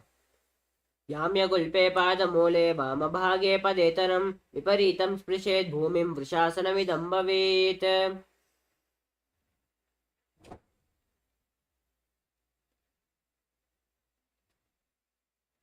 Next up is Lolasana. Now keep your hands on the mat in front of you. Cross the toes of the left foot over the right and lift your entire body off the ground, visualizing Swamiji in your inner space. लोलासनं सदा कुर्यात् वायुलोलापघातनात्. Next up is Vrishasana on the other side. Sit on the left heel, keep the right foot outside the hip, and visualize yourself as a bull. याम्यगुल्पे पादमूले वामभागे पदेतरं विपरीतं स्पृशेत् भूमिं वृषासनमिदं भवेत्. Now place the right foot on the mat, knee raised, and sit on the raised left heel as you keep the toes tucked. Hands on the knees, visualize Balagunahai. आसन कौगुण जलपिकार जाई. Now stand up and squat down as you bring your arms in and around the legs, holding onto your ankles from the outside as you visualize yourself as the entire planet. पादतले भूमौ संस्थाप्य जानुमध्ये कूर्परौ संस्थाप्य. Now repeat Balagunasana on the other side. This time sit on the right heel with the left foot flat, hands on the knees. Visualize Balagunahai. आसन कौगुण जलपिकार जाई. Now step both the feet in, sit on raised heels, keep the knees together with your hands on the knees, holding onto weights as you visualize Swamiji in Utkatasana. युजास्पिजोऽस्ति यथा ऊर्ध्वजाने यत्रासने पादत्वलयोपरि. Next up is Vajrasangarasana too. As you keep the soles of the feet together, the knees raised, separated, hold on to opposite elbows behind your back, and visualize Swamiji in your inner space. प्रथम पनापानि होय जैसे दोवो AD गुडानि वैसे. Next up is Anilasana. Now place your hands on the mat and step your heels onto the back of your hands. Keep your arms straight. Gaze to your nose and visualize you are able to live off of air alone. दो हाथ boom परिठाने कहुनी जाड़ी ना भी लगाने. Next up is Padukasana. Now place the back of your hands on the mat, step your feet onto your hands, and wrap your hands around the feet like shoes as you visualize yourself wearing Padukas walking across India. हस्ततयोः पादतले कृत्वा तिष्ठेत् गच्छेत् पादुकासनं भवति. Next up is Kukkutodhanasana. Place your hands on the ground and jump your legs up. Let them fall back down again and again as you visualize yourself as a rooster. हस्ततले च भूमौ गत्वा पादतले च ऊर्ध्वमुट्टानं कृत्वा.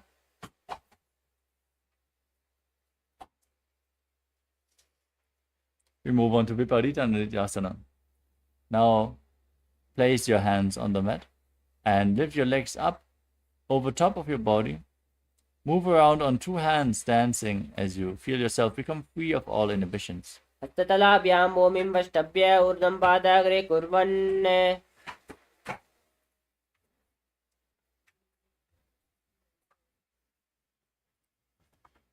Next up is Kunjarasana. Now separate your feet and place one hand on the mat as you hold your head with the opposite hand. Visualize Swamiji in your inner space.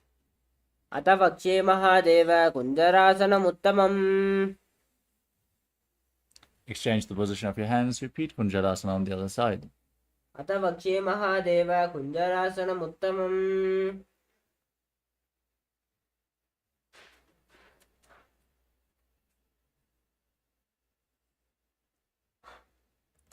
Next up is Kadambasana. As you squat down, hold onto your ankles with your hands and lift your feet off the ground as you visualize yourself as a Kadamba tree, a pious tree that promotes a long life.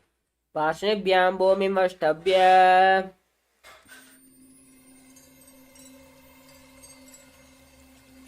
I welcome you all with my love and respect. Let you all open all your three eyes. Om Nithyananda Paramashivoham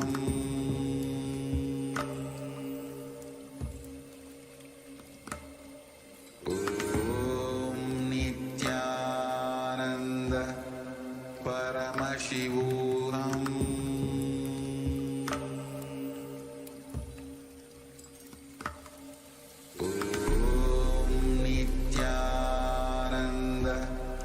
Paramashivoham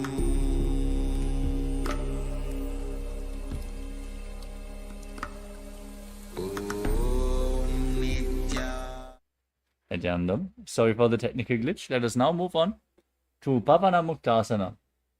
As you place your feet flat and raise your knees against your chest and circle them with your arms and visualize any excess vata being released from or balanced within your system. द्वयोस्तु पादयोः पाणे म्लात्वा स्वस्थनितम्बके. Next up is Chakorasana. Now bring one leg behind your neck and lift your body off the ground as you extend the other leg forward. Gaze to your third eye and visualize yourself as a powerful source of energy. पूर्वतानं चतुष्पादं पीठं वज्रासनं तथा.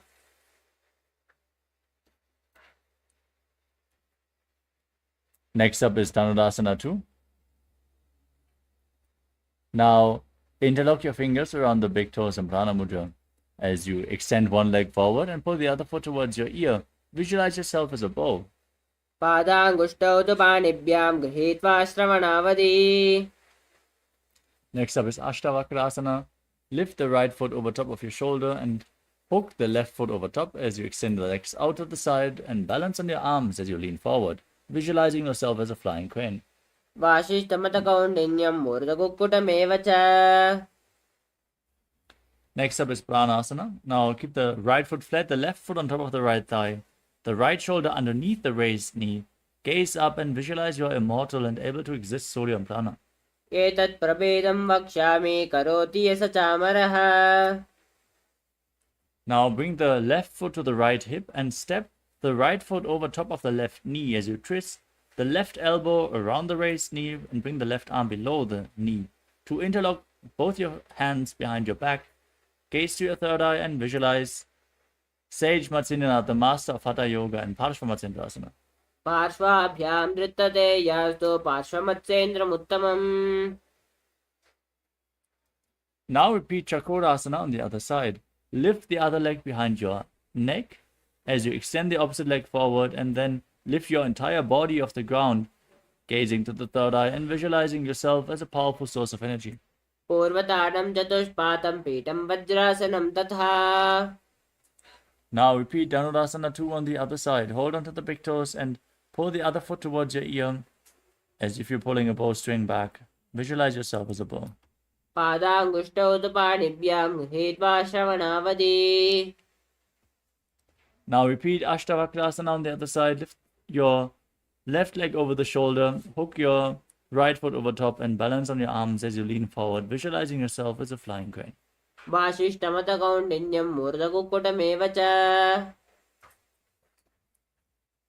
Now keep the left foot flat, the right foot on the left thigh, the left shoulder underneath the raised knee. Gaze to your third eye and visualize you're able to live off prana and pranasana. एतत् प्रभेदं वक्ष्यामि करोति yes चामरः. Now bring the right foot to the left hip, the left foot over the right knee. Twist your body around the raised knee as you repeat Parshvamatsendrasana on the other side. पार्श्वाभ्यां द्रियते यास्तु पार्श्वमत्सेन्द्रमुत्तमम्. Next up is Ardha Paschimottanasana. Now keep the left heel against the perineum and lean forward and down, holding onto the right foot with both hands as you visualize Swamiji, gaze in Vaishnavi Mudra and breathe in Jivachala Kumbhaka. एकं पादं प्रसार्य एकं पादस्य पार्श्वनाशीमनि सम्पीड्य. Now perform Kranchasana. Bring the left foot outside the hip and hold onto the right foot, lifting it in front of your face as you visualize yourself as a crane. वासिष्ठमतकौण्डिन्यं मूर्धकुक्कुटमेव च. Now exchange the position of your feet. Bring the right heel against the perineum as you lean forward and down, repeating Ardha Paschimottanasana on the other side. एकं पादं प्रसार्य एकं पादस्य पार्श्वनाशीमनि सम्पीड्य. Now repeat Kranchasana, the crane posture on the other side. Lift the other foot in front of your face. उत्तरपादं क्रौञ्चं च मरीचं वीरभद्रकम्. Next up is Swastikasana. Now sit in a cross-legged position with your feet in between the thighs and calves. Keep your hands on the knees, gaze to your nose, and embody peace, well-being, good fortune, and prosperity. Visualize a swastika. जानुर्वोरन्तरे सम्यक् कृत्वा पादतले उभे. From the same position, now cover your heels with your hands, tuck your chin to the chest, gaze to the nose, and visualize the great sage Goraknath, the founder of the Natha Yoga Hindu Sampradaya and Gorakshasana. जानुर्वोरन्तरे पादौ उत्थानौ व्यक्तसंस्थितौ.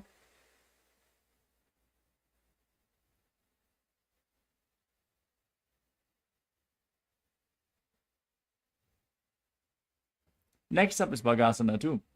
Now bring the left heel against the perineum and the right foot onto the left thigh. As you gaze to your third eye, visualize Swamiji, meditate on Arihanta, the enlightened one.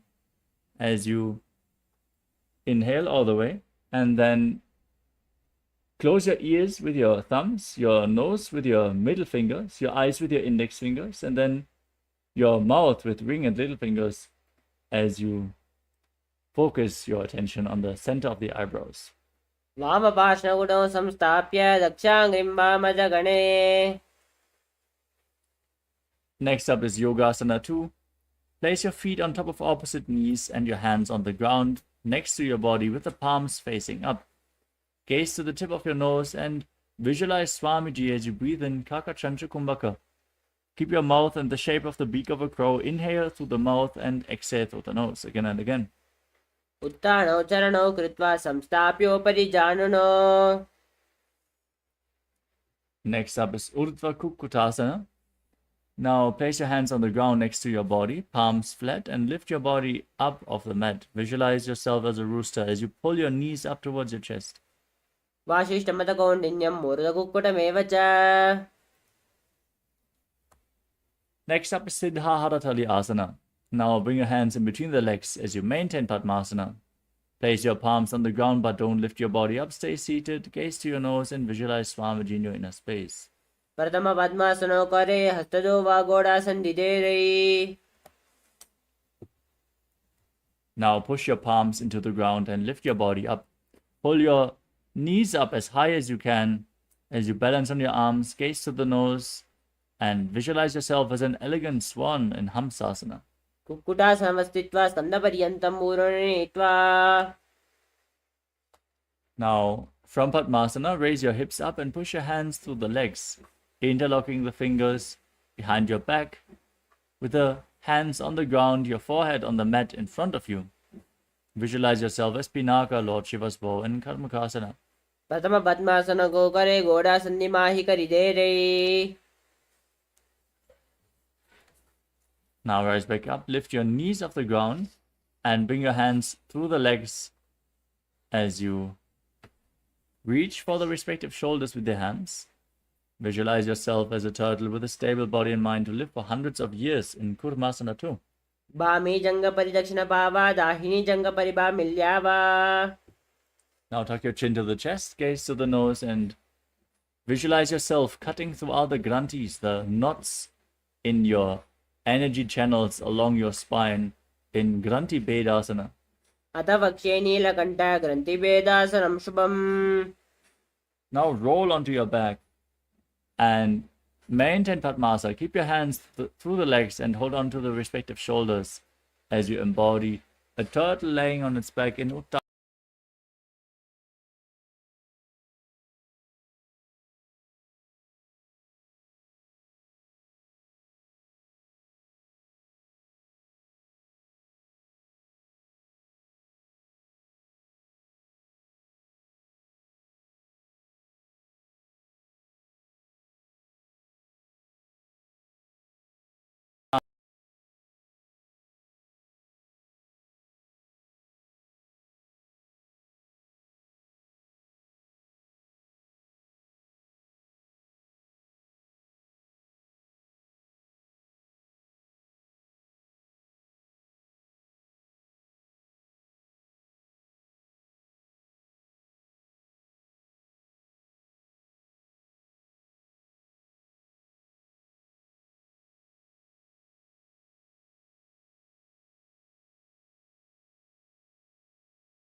Nithyananda Paramashivoham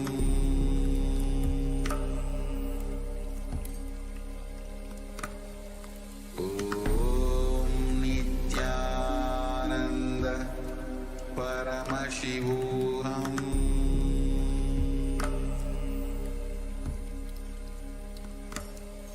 Om Nithyananda Paramashivoham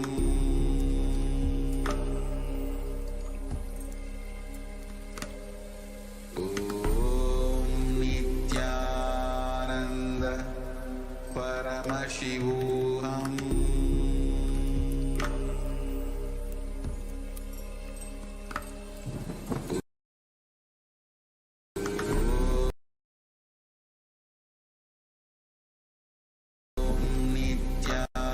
Nithyananda Paramashivoham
Paramashivoham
Nithyananda Paramashivoham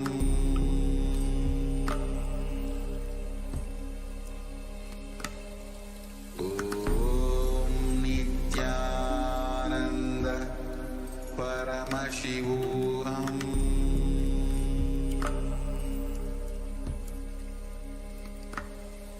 Om Nithyananda Paramashivoham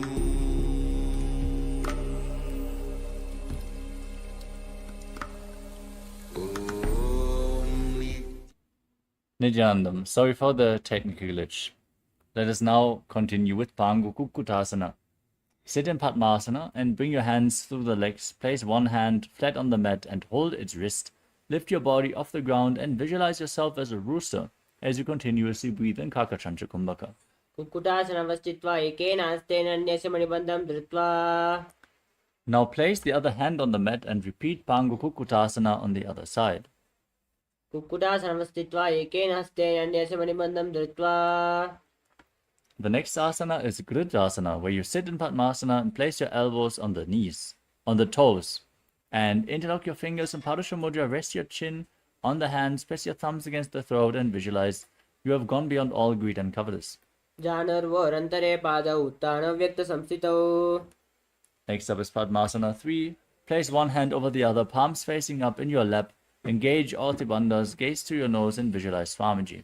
उत्थानौ चरणौ विधाय विधिवक्षस्थितौ योगिरात्. Now place your hands on the knees, gaze through your nose and visualize Paramashiva in your inner space in Padmasana form. एतत् पद्मासनं कुर्यात् प्राणवायुप्रसिद्धये. Now hook one hand around the big toes in Prana Mudra. Rotate your hands. As you visualize yourself as Pinaka, Lord Shiva's bow. अथान्यासनमावक्षे योगपूरकरक्षणात्.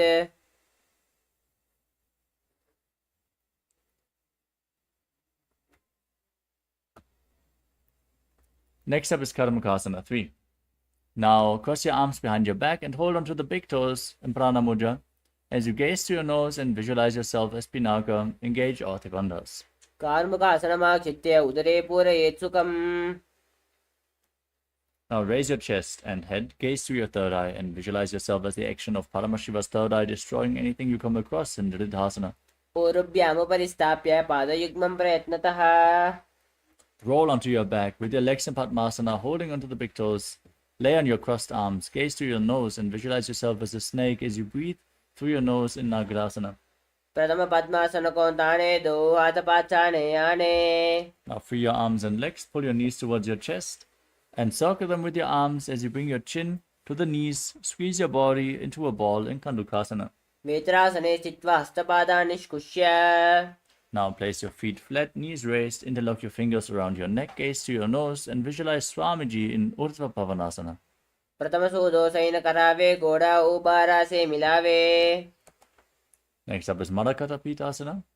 As you place your hands underneath your heels with the palms facing up, Push your hips off the mat, lock your throat, breathe in Mocha Kumbhaka as you visualize yourself as a powerful alpha ape. उत्तानशयनं पादते उत्तानहस्तयोः स्थापयेत्. Next up is Uttana Shikipitakasana. Now support your lower back with your hands and extend your legs to straighten the toes forward. Rest your entire body weight on your elbows, gaze to the nose, and visualize Swamiji in your inner space. जङ्गोर्बलहीनश्चेत् उत्तानशिखिपीठकम्. Now raise your legs up, point your toes to the sky, and then place your arms flat on the mat, supporting your body as you visualize yourself blissfully traveling through Narakaloka unharmed. ग्रीवाकण्ठेन भूमिं विष्टम्भय पादाग्रद्वयमूर्धमुन्नयेत्. Now bring your hands to the lower back and then angle and lower your legs down as you engage your core intensely.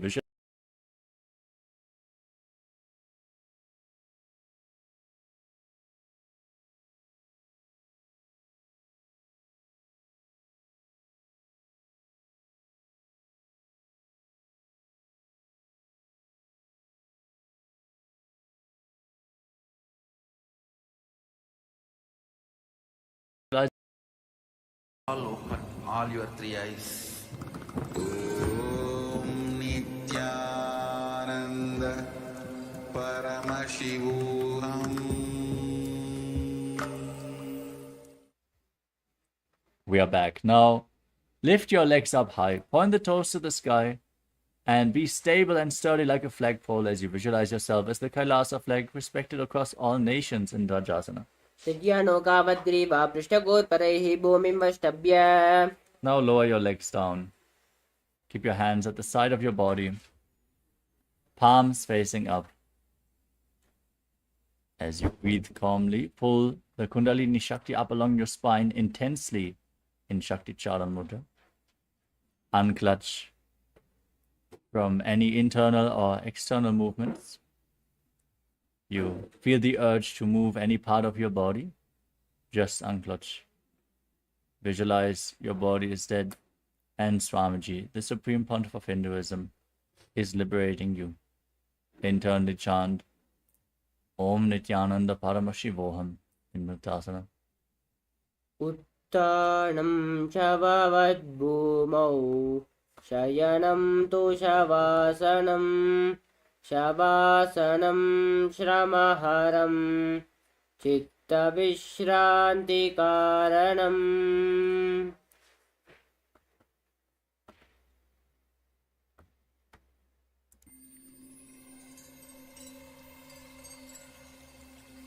I welcome you all with my love and respect. Let you all open all your three eyes. Om Nithyananda Paramashivoham.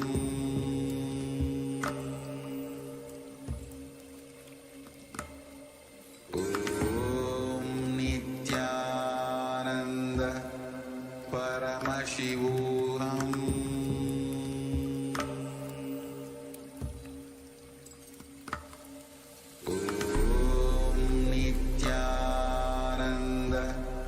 Paramashivoham.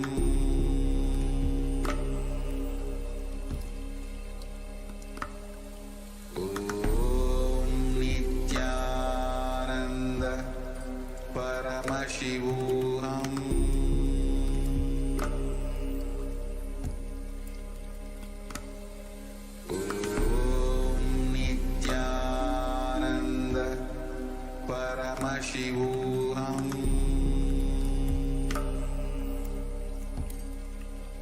Paramashivoham. Om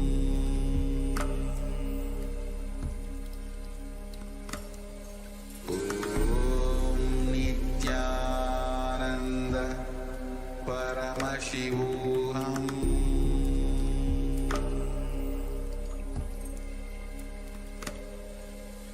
Om Nithyananda Paramashivoham.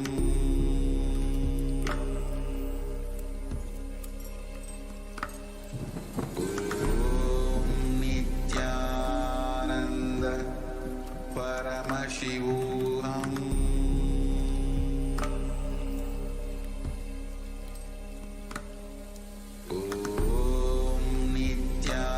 Nityananda Paramashivoham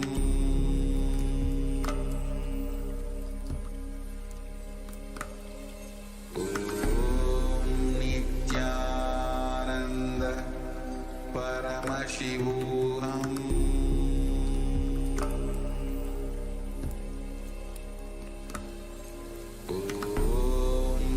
Nityananda Paramashivoham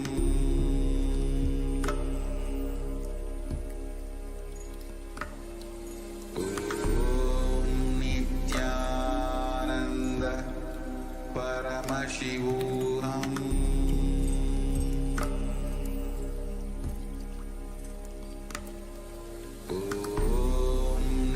Nityananda Paramashivoham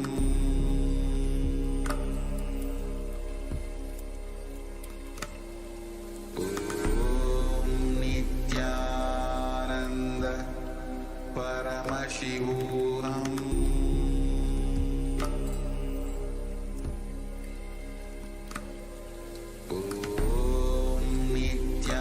Nityananda Paramashivoham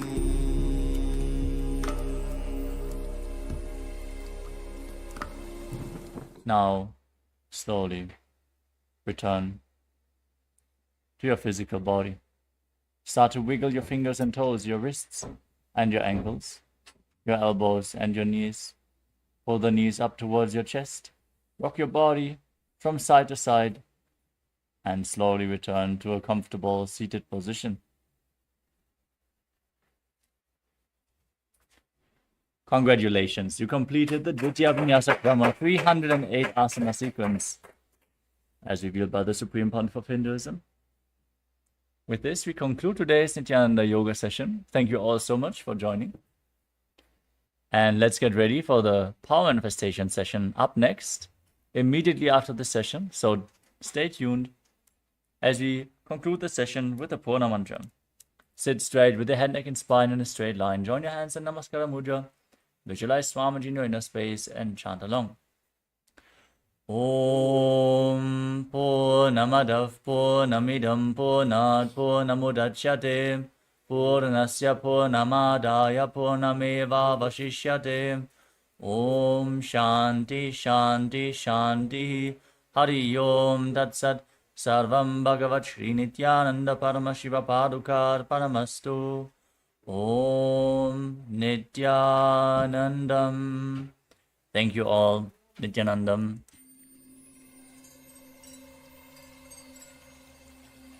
I welcome you all with my love and respect.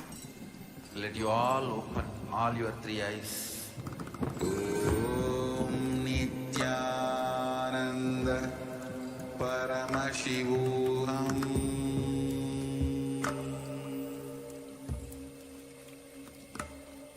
Om Nityananda Paramashivoham.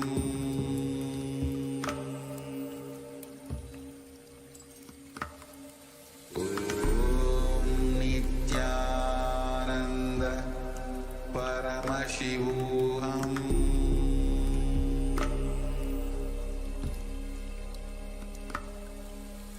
Om Nityananda Paramashivoham.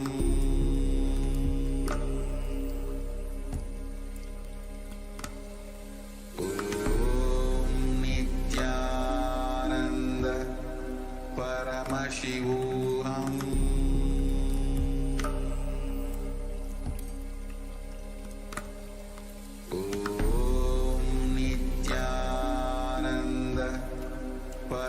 Paramashivoham.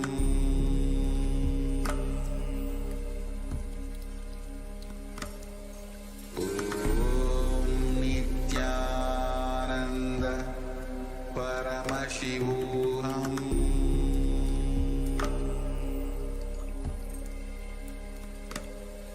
Om Nityananda Paramashivoham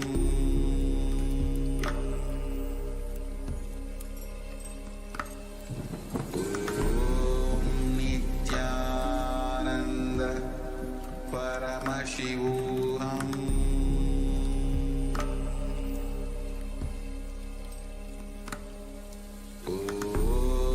Nithyananda Paramashivoham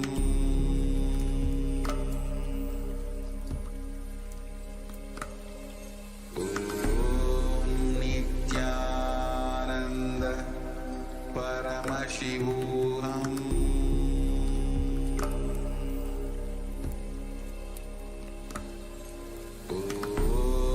Nithyananda Paramashivoham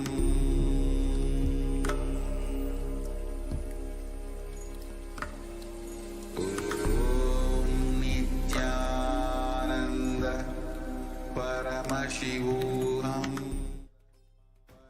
नित्यानन्दं परमसुखदं केवलं ज्ञानमूर्तिं द्वन्द्वातीतं गगनसदृशं तत्त्वमस्याधिलक्ष्यम् एकं नित्यं विमलमचलं सर्वधी साक्षिभूतं भावातीतं त्रिगुणरहितं सद्गुरुं तं Namami. Nithyanandam, we welcome all the Paramashivoham Level 1, Level 2, and Level 3 participants back again. As today is the day 18 of the Paramashivoham Level 3, we are going to move on to the next phase of the whole session. After the yoga session we had, we completed the Pratama Vinyasa Krama, Dvitiya Vinyasa Krama, and the few asanas of the Tritiya Vinyasa Krama as well. So now let's all move on to manifesting Shaktis, power manifestation. The first power, which is reading through the third eye. So before that, let's have a recap on what did we do yesterday and then what did we learn yesterday as well. In yesterday's power manifestation segment, not only the power of third eye, we had multiple different power manifestation sessions. I think for Paramashivoham Level 2 participants, we had many different powers, and for Paramashivoham Level 3 as well, through the various jnana segments, the powerful combination segments, all the participants have manifested various different levels of powers, from the power of body scanning to remote vision and to Ashtamaha Shaktis and so on. So as the first power which we always do is the power of third eye, because we begin with the third eye. Third eye is the root of all the power manifestation. Swamiji tells in the 463 plus powers which is blessed by Paramashiva himself, third eye is the root power of everything to make the power manifestation happen. So we start the day with the power of third eye by manifesting the power of third eye itself.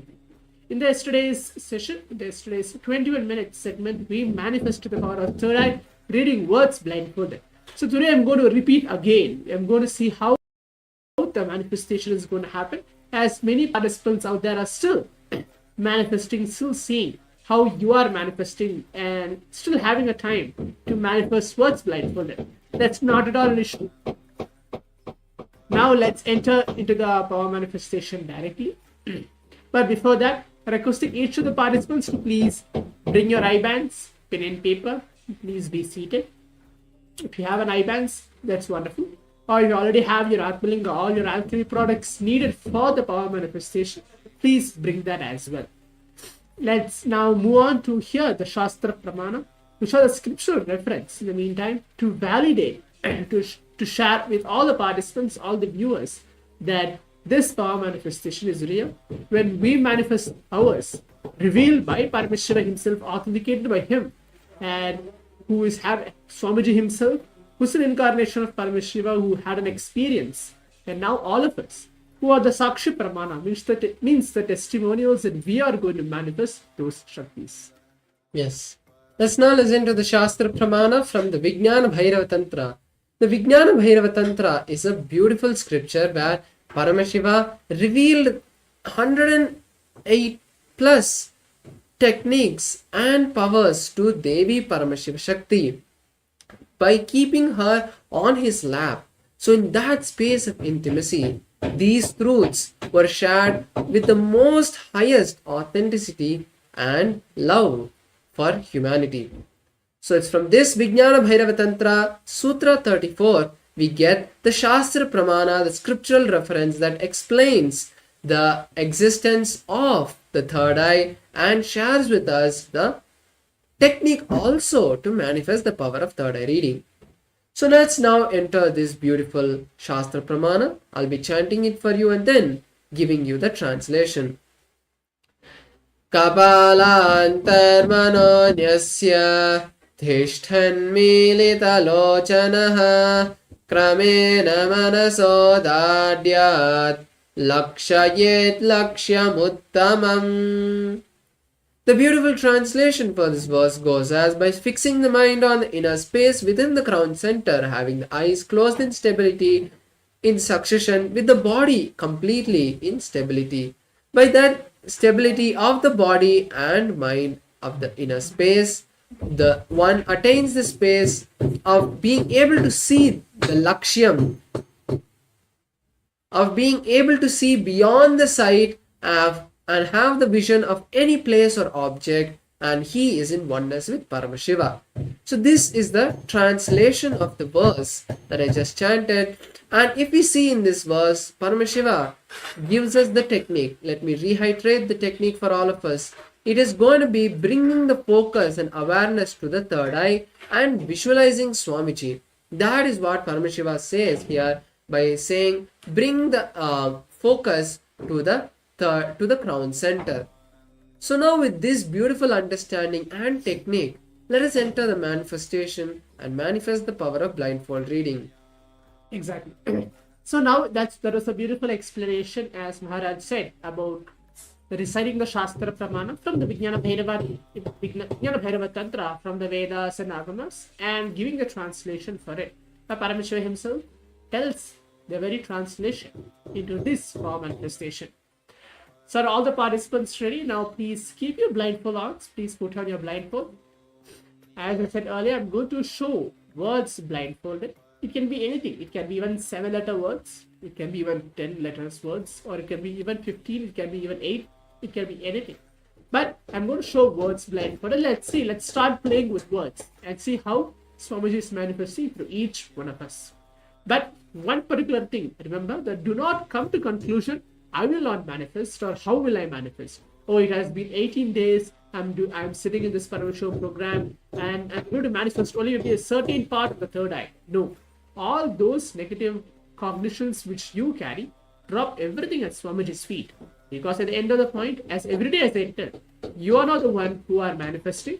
Swamiji is the one who is manifesting through you. You have to be a channel to allow him to flow through you and let the manifestation happen. Swamiji will manifest through you in a very different way. Maybe through colors, you'll be able to see words. Maybe even through pictures, you may describe even the word. For example, if I'm going to choose maybe a spray, maybe a word spray, for example, I'm choosing. And then you just saw a bottle of spray in your third eye and you just set it out. I just saw a spray. And the word comes to be a spray. Even that is a manifestation. So for each one of us, it can be a unique way how Swamiji is flowing through. How Swamiji is wanting us to manifest. If it's taking time, there needs to be some completion. There needs to be some process to cleanse yourself to manifest the power of third eye as well. Because every single power manifestation is rooted in that very term, what I call as oneness, what Swamiji called as oneness, deep, simple feeling connection. So are we all ready? Please put on your eye bands now. I'm going to project the first round words blindfolded. Please close your eyes. Just be in that unclutched space, simple feeling connection with Swamiji. Take a moment. Either you can remember him, or you can just visualize him. Just take a moment now.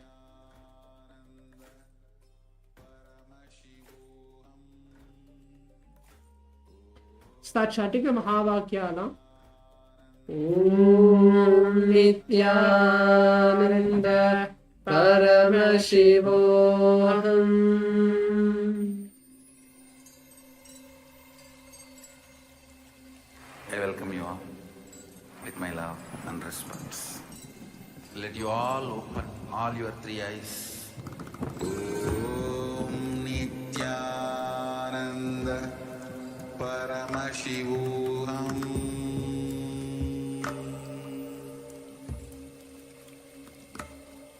Om Nityananda Paramashivoham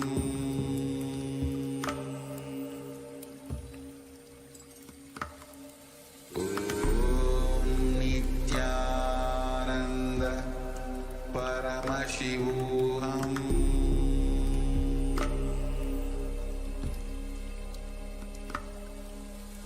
Om Nityananda Paramashivoham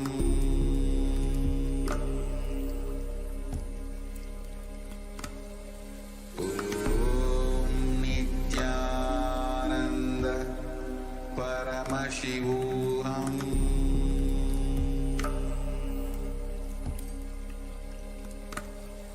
Om Nityananda Paramashivoham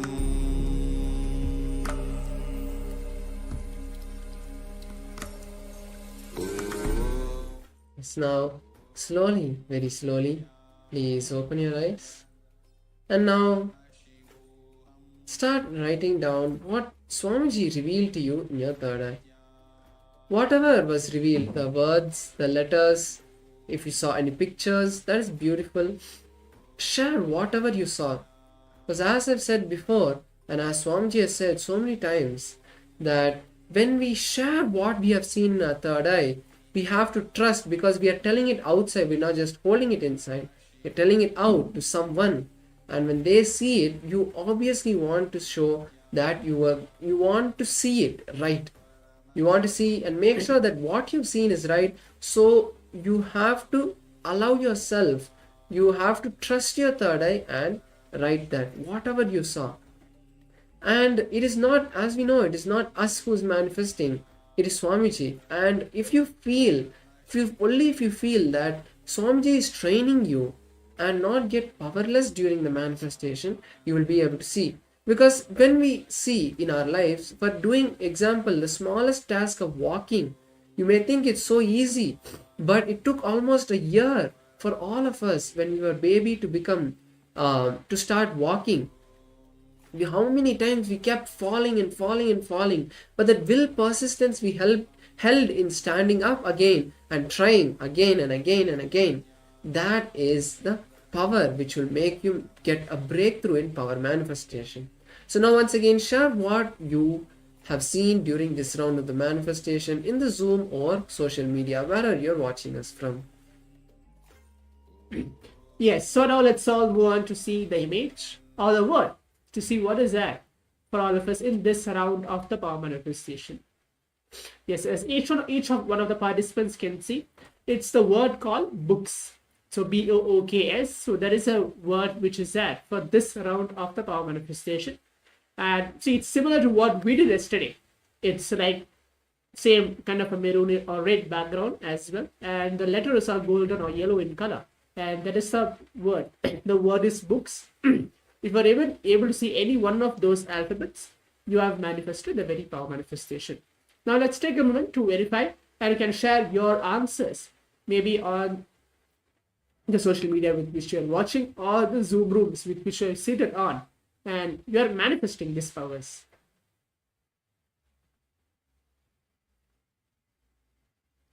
Now let's all move on to the round 2 of the power manifestation. We are entering into the second round as well. Please keep your eyes closed. Please blindfold yourself. Again, requesting for each of the participants, if you are being seated with us in the Zoom rooms, please keep your cameras turned on and please give your complete participation as we manifesting these Shaktis of Paramashiva. For you, the Acharya can even able to see you that you are actually manifesting the powers, and let's forwardly flow through you that you are intense and giving a complete participation during this entire 21 minutes of power manifestation. So as we keep on keeping our eyes closed, again remember Swamiji onto our third eye. Start chanting the Mahavakya. Om Nityananda Paramashivoham.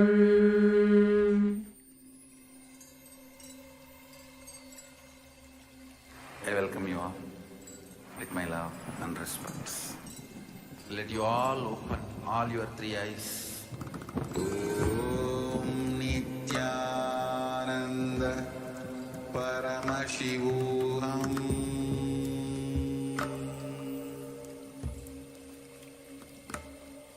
Om Nityananda Paramashivoham.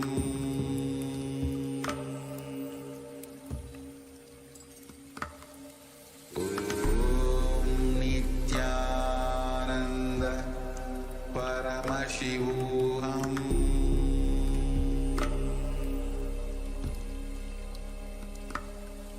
Om Nityananda Paramashivoham.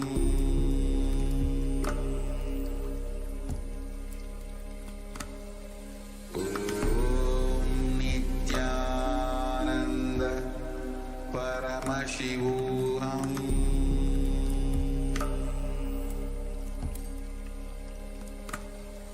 Om Nityananda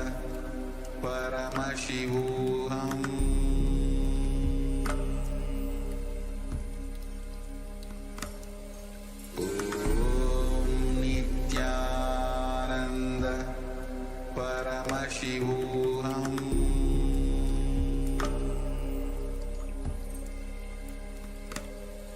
Om Nityananda Paramashivoham.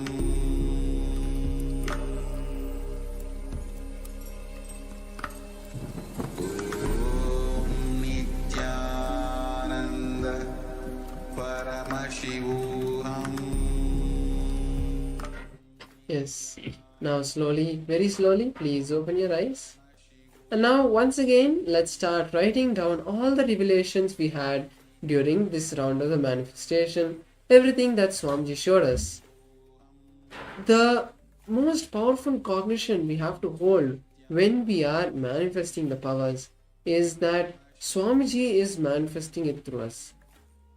If we see that if we manifest the power, celebrate and enjoy that manifestation. Allow, even if it's the smallest one letter you have got, that is beautiful, you have started manifesting. Because it's not that everyone every day is able to see with their eyes closed. So even the smallest manifestation, if it happens, celebrate that Swamiji is flown through you, he is happening through you, and enjoy that celebration. And it is, end of the day, it's Swamiji's greatness that he has manifested through you. But if you see that on the other side, you have yet to manifest, also accept that Swamiji wants you to build your will persistence. So hold that space, hold that cognition in you that, okay, I need to do more, I need to complete more, I need to unclutch more. If you're not seeing that image, you look inside you. Don't ever doubt Swamiji's ability or the third eye's ability. You complete and you unclutch more. That will only give you the breakthrough in the manifestation. So if you have seen anything and whatever you have seen, share it now in the Zoom or social media, and we'll be really happy to see what you have shared. Yes, so now let's all move on to see the image which all of us have written. Yes, so as you can see, as all the participants can look, the word is similar to how we did in the first round as well. It's again a maroon or a red background, and the word is festival, which is projected for us, all of us, in this round of the power manifestation. So again, if any one of the alphabets were able to see, or even you just saw some festival comes in your mind and either it just pops out, even that is a manifestation. The word is even festival. Is that for the second round, and this is the final round of the power manifestation. We had little more longer time for this manifestation so that we can see how we are actually manifesting and how Swamiji is actually manifesting to each one of us as we're entering into this words reading blindfolded as well. So now, with this, let's take a moment to share your experience on the social media. Any one of the rounds, in the first round, maybe the word books, or the second round of word festival, which are the rounds which you are manifesting and which maybe throughout this entire yoga session and the power manifestation, which session you had a breakthrough. You can take a moment and share your experience studying what breakthroughs you had on the social media, and you can invite your friends, families for this Paramashivoham and the continuous Paramashivoham which is going to come up soon as well. So with this, let's take a moment to share, and we're going to move on to the next session today. Thank you, Nithyanandam. Nithyanandam, we are on a mission to revive the Enlightenment civilization. If you resonate with our message and want to be part of us, be sure to like, share, and subscribe. And don't forget to click the bell icon.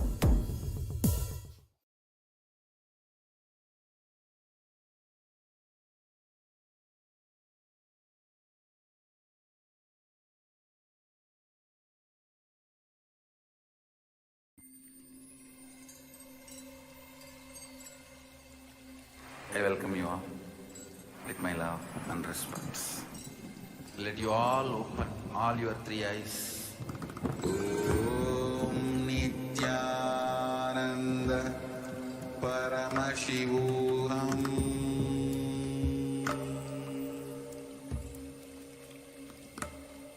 Om Nithyananda Paramashivoham.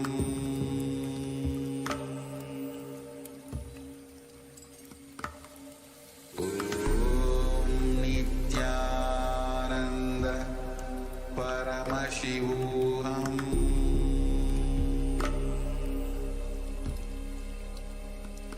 लक्ष्यम् एकं नित्यं विमलमचलं सर्वधी साक्षिभूतं भावातीतं त्रिगुणरहितं सद्गुरुं तं Namami. Nithyanandam to all the participants, the viewers that have joined us here. How are all of you doing today? Nithyanandam to every single one of you that are here with us. So beautiful to be with all of you today. It's a very, very, very powerful day ahead that we are going to be having, where we are going to be now learning and understanding about the science of power manifestation and how, like, learning and cognizing and understanding various secrets of the highest energies, the leadership consciousness that is there inside of us. And today, the deity being Bhagavan Tripurantaka-murti, all of us are going to be learning about, understanding about how we can be the boss of our lives, how we can take the reins of our life back in our hands. For every one of you that are sitting here with us, today you are going to awaken your ultimate leadership potential. You are going to be becoming a leader.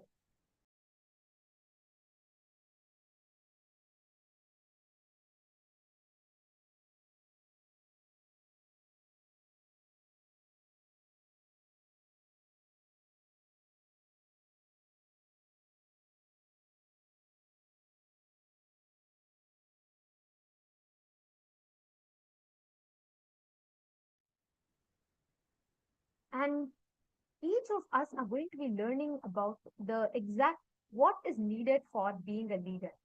But before that, I have a question to ask all of you.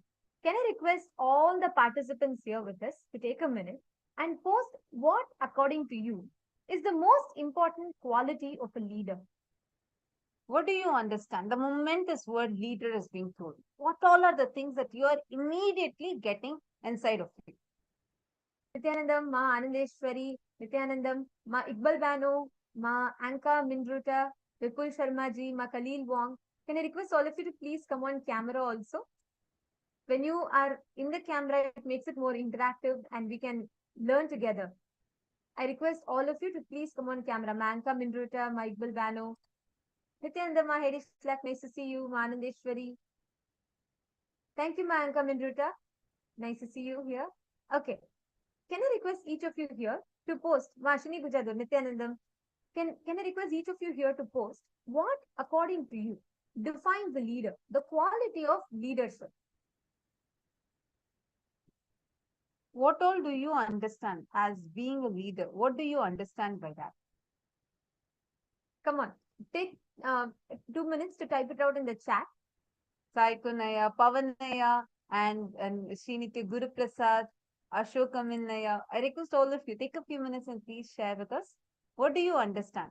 When we say being a leader, what do you cognize as being a leader?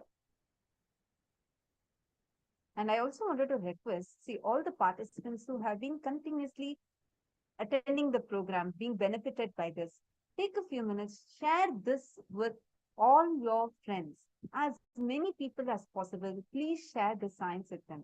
Understand, it was definitely going to make a huge difference in their lives. Each and every single participant that is here sitting with us today, I have this as a humble request for all of you. Share this science, this extremely powerful science that Swamiji has showered us with as many people as possible. Share it with them and let them be benefited by this. Just share this program link, invite them to join, and you're going to see you become a channel for them to benefit in their life. Okay, Guru Prasad has posted, someone who takes responsibility for others. Okay. So according to you, anybody who takes responsibility is a leader. Am I right? The ability to take responsibility for all. Okay, Mahedi Shlak. Ma Anka is saying integrity. Okay. All others. Ma Iqbal Banu and Khalil Wong, Vipul Sharma, Ma Karin Shivanadarajan, Ma Jnana Pradata. I request all of you to please post. Ma Lucy. What do you all understand? The moment we say as leader, Anka Mindrita, I request you to take a few minutes to cognize a little more too. What else do you think as, like, okay, integrity, that's a great quality for a leader. What else? The moment you think of being a leader, what are the other things that are coming inside of you? Take a few minutes and please post. I request every one of you to share in the chat, because today we are going to be understanding about, awakening leadership consciousness. So it's important that we cognize, we understand what it is. Ma Karin Shivanatarajan, how about you? Can I request you also to share? Take a few minutes. All of you, take a few minutes and please post. Being conscious, Marshini has posted integrity, authenticity, and responsibility. Yonana has posted being conscious and enriching and contributing. Okay. What else? Okay. I'd like to tell the answer through a story. Swamiji tells a very beautiful story, one of my most favorite stories. This is a story about leadership, right? So there was once a great war between two countries, and it was a hot afternoon. A man in civilian clothes was riding past a small group of tired soldiers who were digging a huge pit. And the leader of that group, was shouting orders and threatening to punish him if the work was not completed within an hour. So the man riding the horse, he stopped and he asked, "Sir, why don't you get down and help him?" The group leader replied, "What? I'm the leader. The men do as I tell them. And if you feel so strongly about it, then you go help them." Then the man in the civilian clothes calmly got off the horse and he started working with the soldiers till the job was finished. And before leaving, he congratulated the soldiers for their work, and approaching the group leader, this man in civilian clothes said, "The next time your status prevents you from supporting your people, inform your higher authorities. They will provide a more permanent solution." At that moment, another soldier came running up and saluted the man in civilian clothes and spoke a few words to him. The man nodded his head and got onto his horse and rode away. "Who is that man?" asked the group leader. "Don't you know?" said the soldier. "He is the army's general." Understand? Leadership is not a status, it is a state. A true leader is a person who is ready to take responsibility consciously.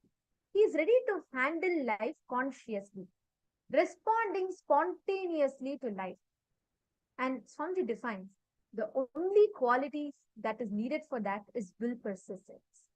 And you might have tried 100 times to be a leader. You might have tried to get your team together, You might have tried to, manage, juggle with, working with a group of people for achieving something together. But you might have failed in all of them. The only attribute that you need, it is not about being, being great, being capable of multitasking, being a good decision maker, being a good orator. That is not required for leadership. The only quality that is needed is will persistence. See, understand something very important over here. Actually, all the qualities that each of us posted here on the chats, all of them are right. Absolutely, yes. The leader has to be enriching. A leader would have to have the awareness of surrounding. Leader fundamentally is a person who takes responsibility for all consciously with integrity, with authenticity.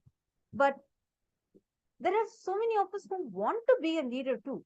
Like you feel whenever your boss is coming inside your office and you feel like, God, this is not how a boss should. I think I can be better boss. I could be a better leader. There's actually a very big difference between being a boss and being a leader. Today, we are going to delve into this subject. We are going to be understanding about what is true leadership consciousness. It is not just about few qualities, few actions alone, but it's a very space, the inner space inside of you. The very consciousness needs to transform. So we are going to be seeing what it is. How can we imbibe it? How can we radiate? So ready? Ready to enter into the day? Once again, I just wanted to request all of you. Every day I get many of your messages saying how your life has transformed with Swamiji's blessings. Just you're attending the program, and that's what makes you come again and again, attend the program. I request all of you to take a few minutes, say it's few minutes for you, but really it is going to make a huge difference in many people's lives. There are people who might be just reluctant, who might feel, no, I can attend it later. I don't need it now. I'm not a very spiritual person. But understand, take a moment and share it, enrich them. Once they receive the benefit of it, themselves will feel so benefited and blessed by it. So I request all of you just take a few minutes and share this with them. So now let's enter into our very first session, where Swamiji is going to be explaining to us about the KAILASA Loka. What is the plane, the board of existence of KAILASA?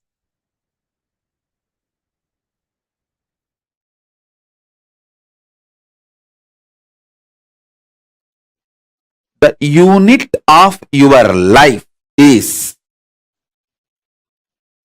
your identification about you, how you perceive you, is the unit with which you measure whole universe. If you identify yourself as a joyful person, you measure the whole universe with that unit. If you identify yourself as a rich person, you measure the whole universe with that unit. If you identify yourself as a poor person, you measure the whole universe with that unit. How you assert yourself is the unit with which you measure universe. That's the way you live. That is your responsibility. That is your existence. Introducing your higher existence in parallel universe, asserting your higher existence in parallel universe, reassuring about your higher existence in parallel universe, initiating you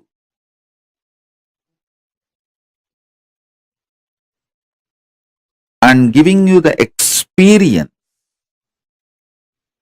about your higher existence, making you face yourself in the parallel universe is my responsibility.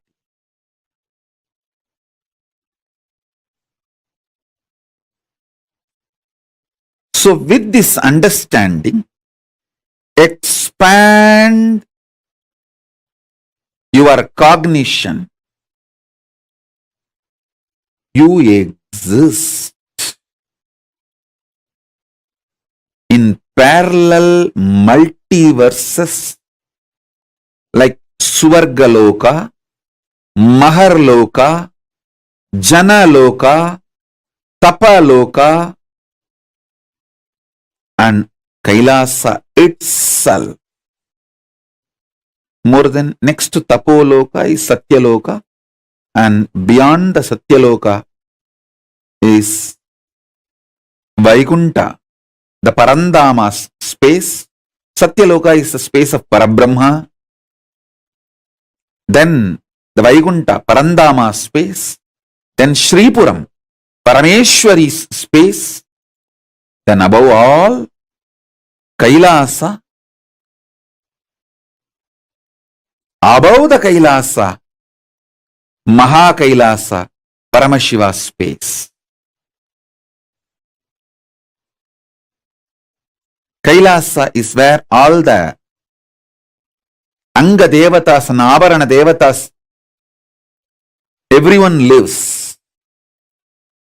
People who achieved the Salogya, Samibhya, Sarubhya, Sayujya, Mukti with Paramashiva, all of them exist in Kailasa.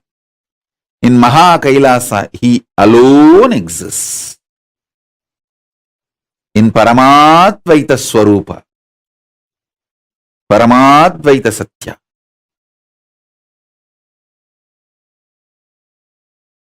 Sometimes people ask me, what's the difference between various states of consciousness and various planes of the universe? Understand? If you go to dream state and come back, what you see in the dream state, what others see in their dream state will not be same. Both of you may be sleeping in the same room. But when you go to dream, the world will be different. When he goes to dream, the world will be different. But conscious planes, the multi-dimension planes of the universe means like a Tapoloka, Satyaloka, Kailasa. If he gets into Kailasa and you get into Kailasa and come back, description will be same. The scene will be same. Listen carefully.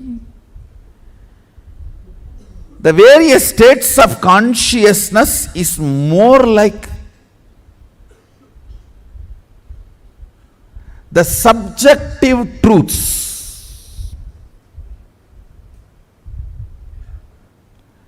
Planes of the universe means subjective truth becoming reality in the universal plane. Understand? How now all of you experience the same in this Jakrat plane. This wall is same for all of you. This mic is same for all of you. The interpretations about the mic will be different. The knowledge about the wall will be different. Perception about the wall will be different, but wall is same. Understand? Truth is same. The facts you derive will be different.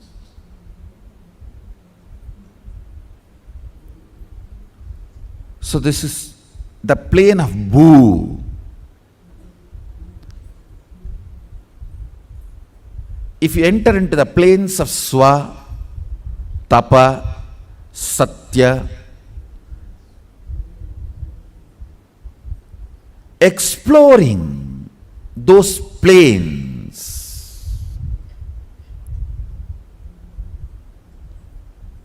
through the various states of consciousness, I should say, if we need to send a rocket to Mars, the fuel we need to fill is states of consciousness. If we need to reach Kailasa, we need to fill our being with Turyatita.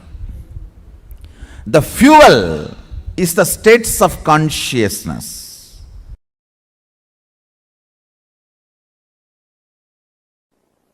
If you think in your life, grabbing, stealing from others is the best strategy for success, your identity in Patala gets strengthened.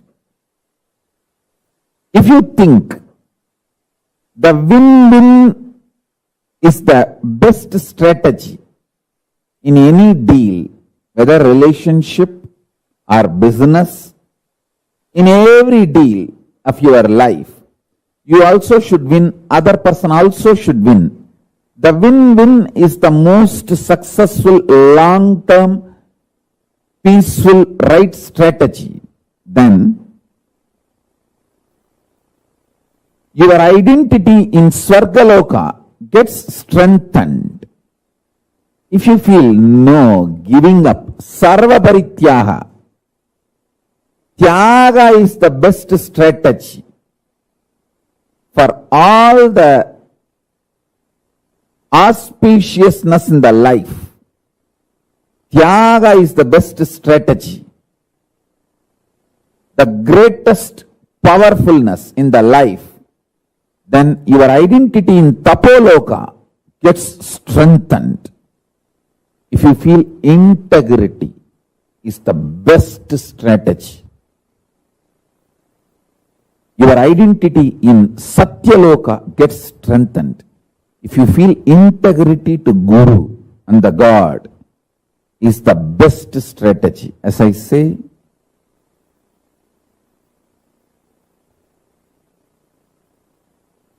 Paramashiva revealed many times the manifest form of Paramashiva is Guru, unmanifest existence of Guru is Paramashiva, state of Guru is Paramashiva, statement of Paramashiva is Guru. Statement of Paramashiva is Guru, state of Guru is Paramashiva. Avyakta of Guru is Paramashiva, Paramashiva's Vyakta is Guru. Manifest component of Paramashiva is Guru, unmanifest existence of Guru is Paramashiva. Understand? The extraordinary powerful existence,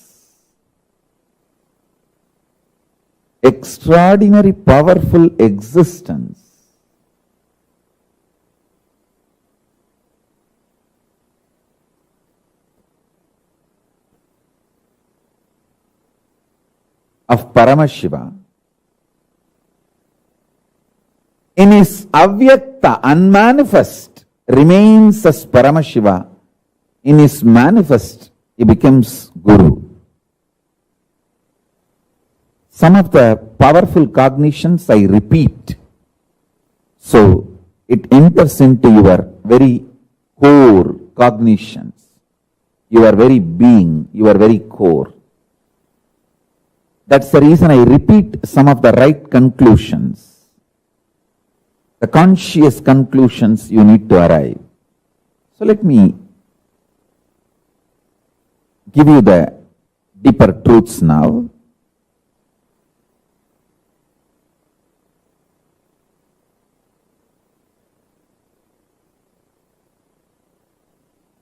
Level by level, understand. About your body.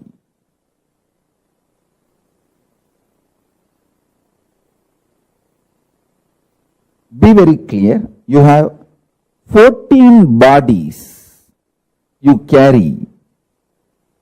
In all these 14 lokas, each loka you have one body, through which you enjoy that loka, you experience that loka.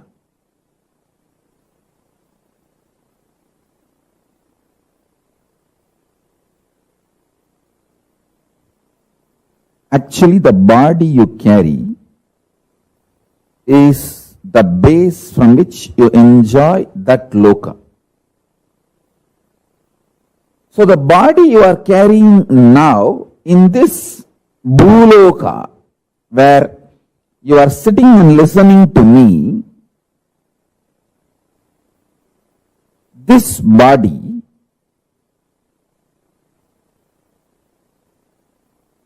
has only one relevance to the body you are carrying in Kailasa or the body you are carrying in Batala, the lowest and highest. The breathing which goes into you and comes out, the prana is same. The prana which goes into your body, in this body you are carrying, goes up to the body you are carrying in Kailasa and goes up to the body you are carrying in Patala. All these 14 bodies are stitched with one sutra, one thread called the prana functioning in you. Understand? These are the most subtle truths. If you start cognizing them, sitting with these powerful conclusions, you will start manifesting powers. Because they are so powerful, they manifest as powers in you. If you understand the breathing you are doing now adds prana, life energy into you, that prana from Batala goes to Kailasa through your body. Understand? Now I am wearing 1 lakh Rudraksha. Little more than 1 lakh, because this 3 Gauri Shankar Mala which I am wearing is each one of them 108, 108. This 1 lakh Rudraksha, this whole 1 lakh Rudraksha is tied through a thread. Same way, the body you are carrying in all 14 lokas are tied through a thread.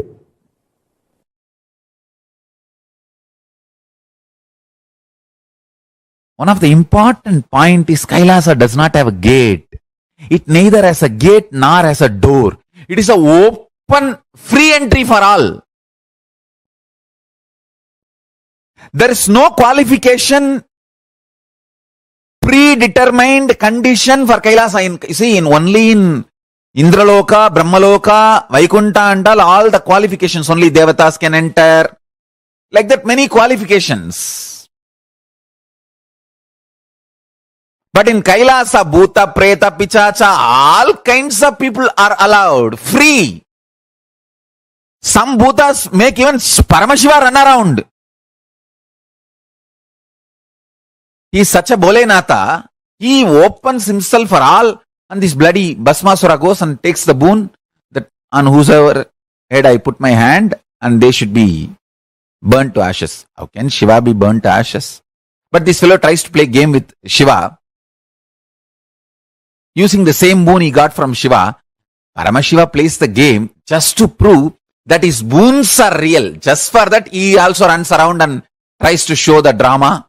Not that he has to save himself from Bhasmasura. How can fire be burnt? But he has to prove that the boon he gave is really, really real. Bhasmasura should feel job satisfaction that he did tapas and he got the boon. So just for that, to keep that principle alive, he also tries to run around, and then Vishnu comes and burns the Bhasmasura. All of you know that remaining story. Even that kind of fools get free entry. That's all I am trying to convey. Understand? One of the greatest blessing I had in my life was I was literally, really in love with Arunagiri Yogeshwara, my guru, when I was listening to him. When I was listening, I was really in love with him. There was no calculation, maths. All I know is I am blessed even to get this space with him over.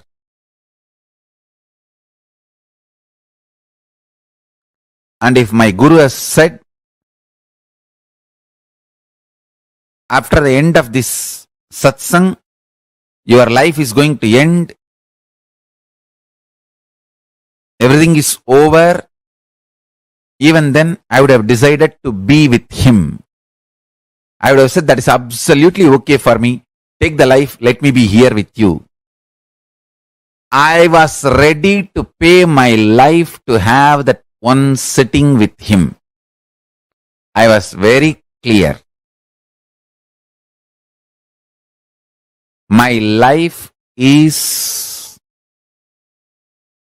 too small to pay for his presence. I was absolutely clear.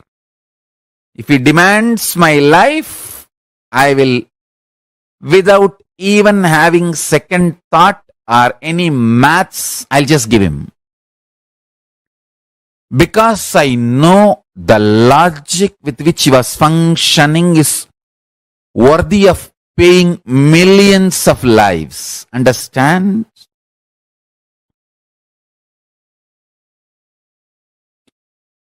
Every penny you acquire, you can enjoy till your this life.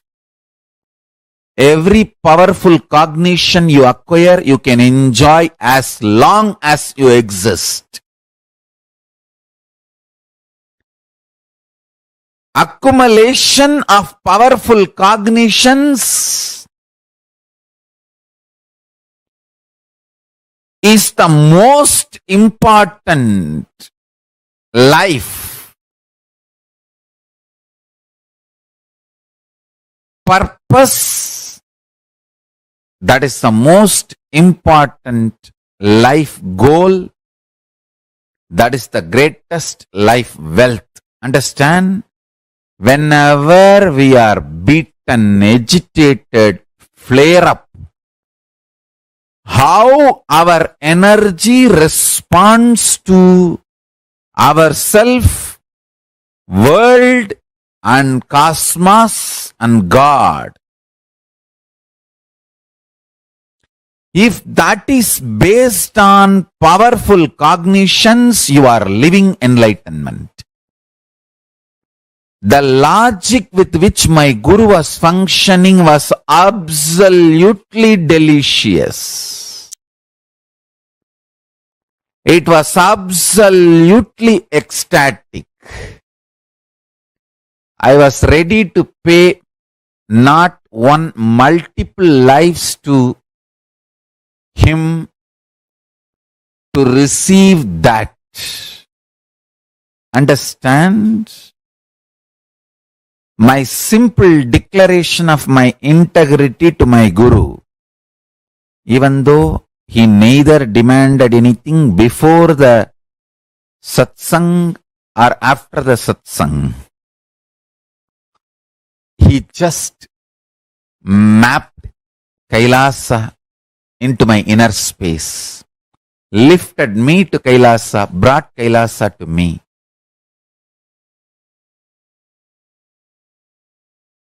I literally do that to all of you now. I lift you all to Kailasa and bring Kailasa to you. Listen. Listen intensely. You can have 1,000 reasons why you should be integrated. You can have 1,000 reasons why you should not be integrated.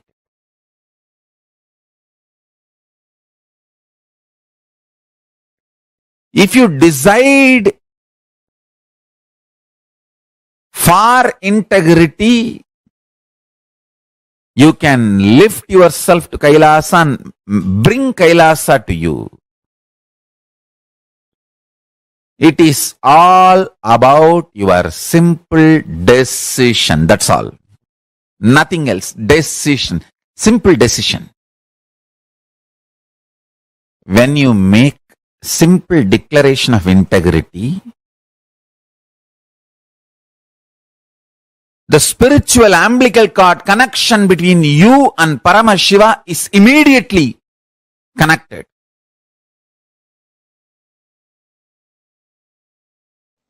First truth.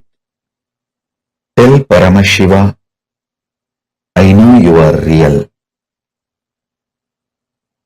Second truth. Not only Paramashiva is my first priority, he is the only priority. Third truth.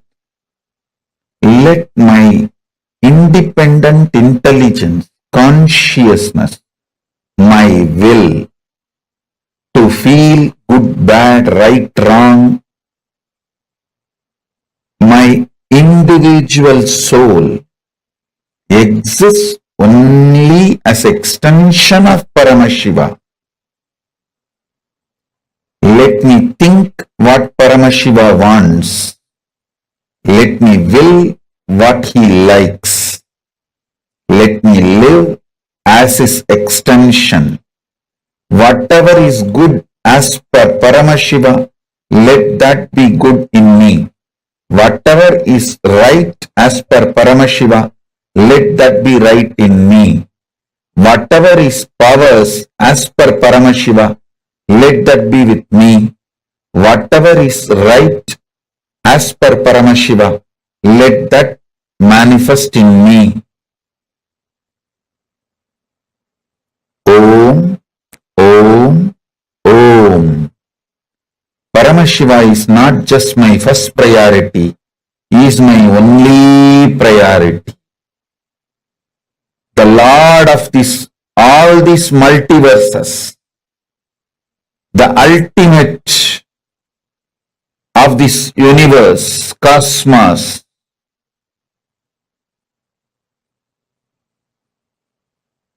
Om. Let Paramashiva's activism manifest in me. Let me breathe only the way he wants. Let me think only the way he wants. Let me live only the way he wants. Let me desire only the things he wants. Let me enjoy only the things Paramashiva wants. Let me live only the way Paramashiva wants. Let me manifest only what Paramashiva wants. Let me attract only what Paramashiva wants. Let the activism as defined by Paramashiva manifest in me. Let intelligence as Paramashiva wants happen in me. Let wealth as Paramashiva defined happen in me. Let life as Paramashiva defined happen in me. Let health as per Paramashiva happen in me. Let breathing happen as per Paramashiva in me. Paramashiva is the only priority. Let Paramashiva be the only priority. Oh, let the inhaling happen as Paramashiva inhales. Let exhaling happens as Paramashiva exhales.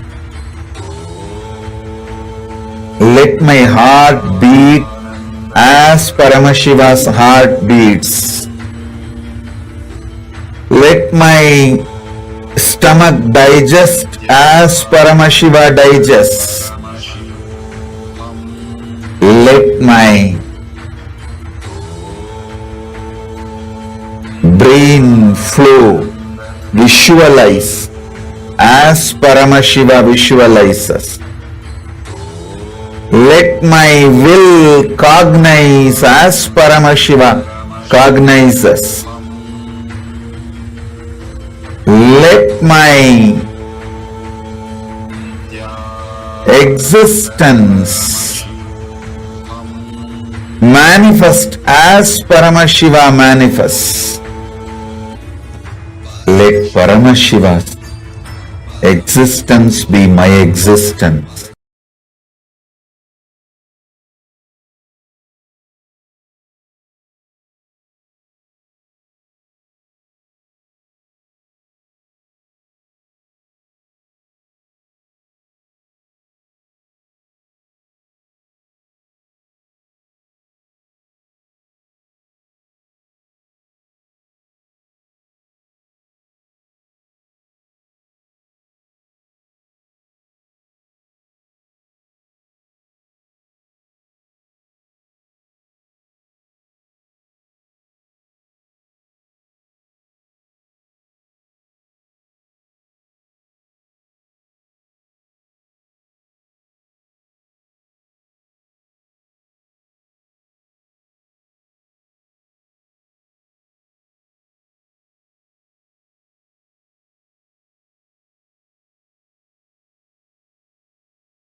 Kailasa Loka is the abode of Paramashiva, where his formlessness is in a form.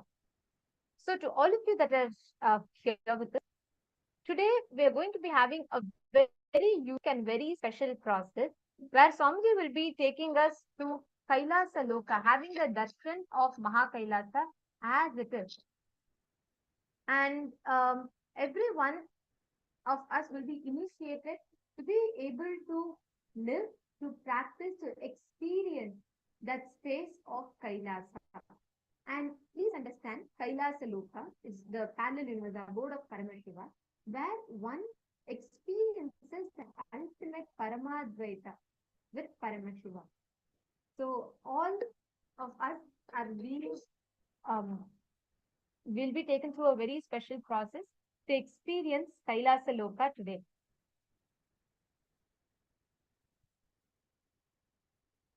To understand, all the participants that are sitting here with us, listen to this carefully. All of us are going, every human being is actually having potential to be able to travel to higher planes of existence. Swamiji has been revealing about this. We also learned this earlier, where we learned about how 14 planes of existence actually exist. And human beings who have the ability to choose between what is right and what is wrong. Like you're able to make a choice saying, yes, this is right. Yes, this is not right. If you are having that ability to make a choice between what is right and what is wrong, that itself means like you can choose, I want to do the right thing or I want to do the wrong thing. Like it's up to you, right? We all have that as a freedom. That freedom, devatas do not have. The gods do not have. The asuras, demons do not have. The patala loka, the lower world people, can only always choose only the wrong thing. They cannot do the right thing. They do not have that option. The conscious ability to make a choice is not that thing. Choice exists as a power, as a boon, only to the people of this plane, Bhuloka. So all of us that are here with us, every single participant here with us, today you are going to be learning how to utilize this power of your consciousness, your conscious ability to be able to travel to the higher lokas. And especially today, we are going to be traveling to the abode of Kailasa. And the space of Kailasa is where very, very beautifully we experience that oneness with Paramashiva, where we experience the space of complete completion. So understand, today during the process, you're going to have like a 3D live tour of Kailasa in your third eye. Swamiji will be taking us through the whole Kailasa as it exists. Swamiji will be conducting a very special process for all of us to enjoy, witness today. So now, let us all manifest the power. Understand, listen very carefully. To have the darshan of Kailasa, to experience Kailasa, it is very important that we start training, making our third eye, literally like warming up our third eye to have the darshan of Kailasa, so that today when Swamiji conducts the process, we're all ready to receive the initiation. We're all ready to receive the special process. So I'm going to request all the participants to sit now. We're going to be doing a very quick and a very short and a very powerful power of manifesting the power of third eye.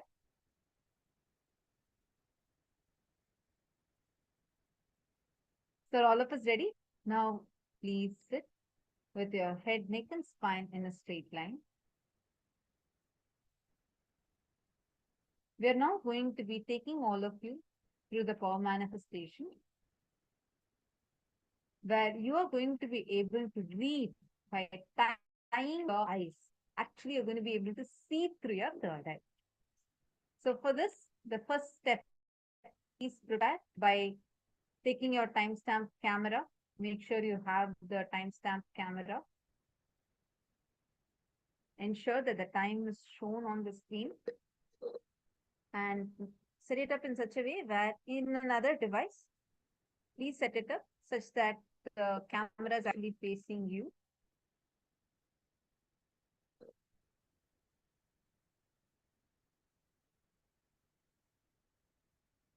Hope all of you have finished setting it up.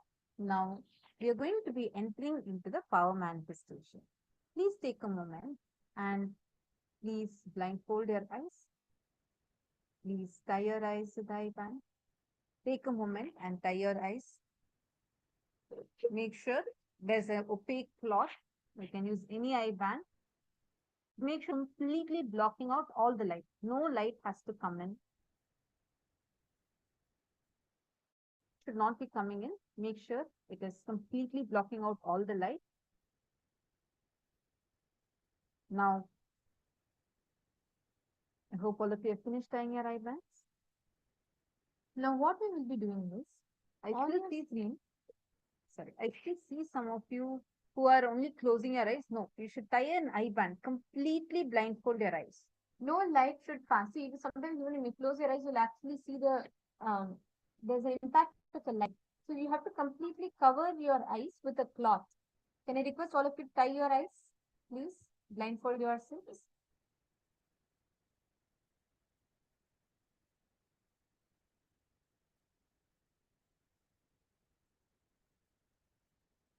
I request all the participants to tie your eyes.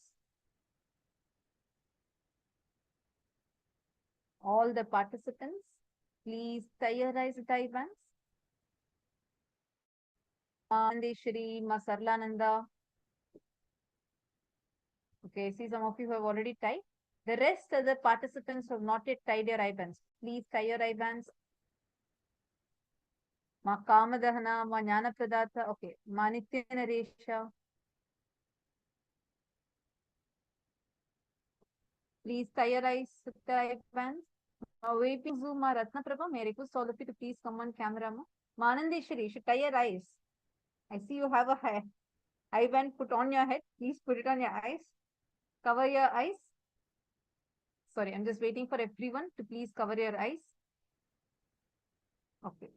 Now, we are going to be projecting an image for you.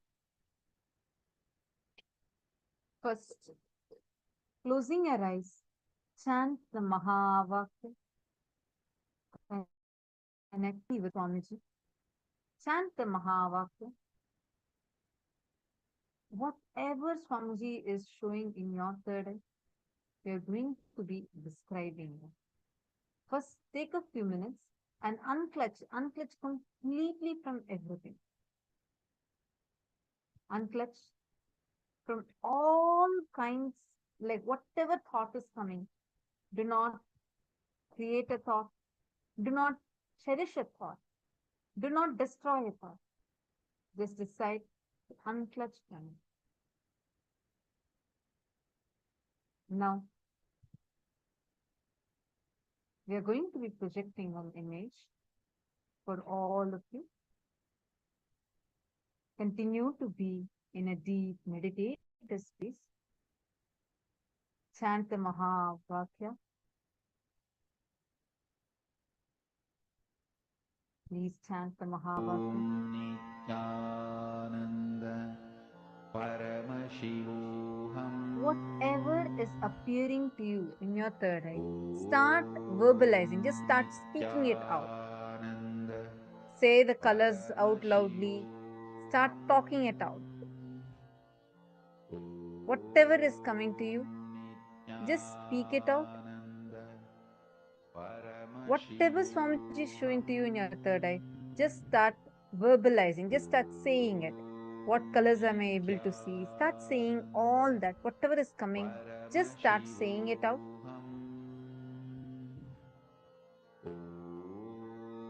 Nithyananda Paramashivoham. Om Nithyananda Paramashivoham. Om Nithyananda Paramashivoham.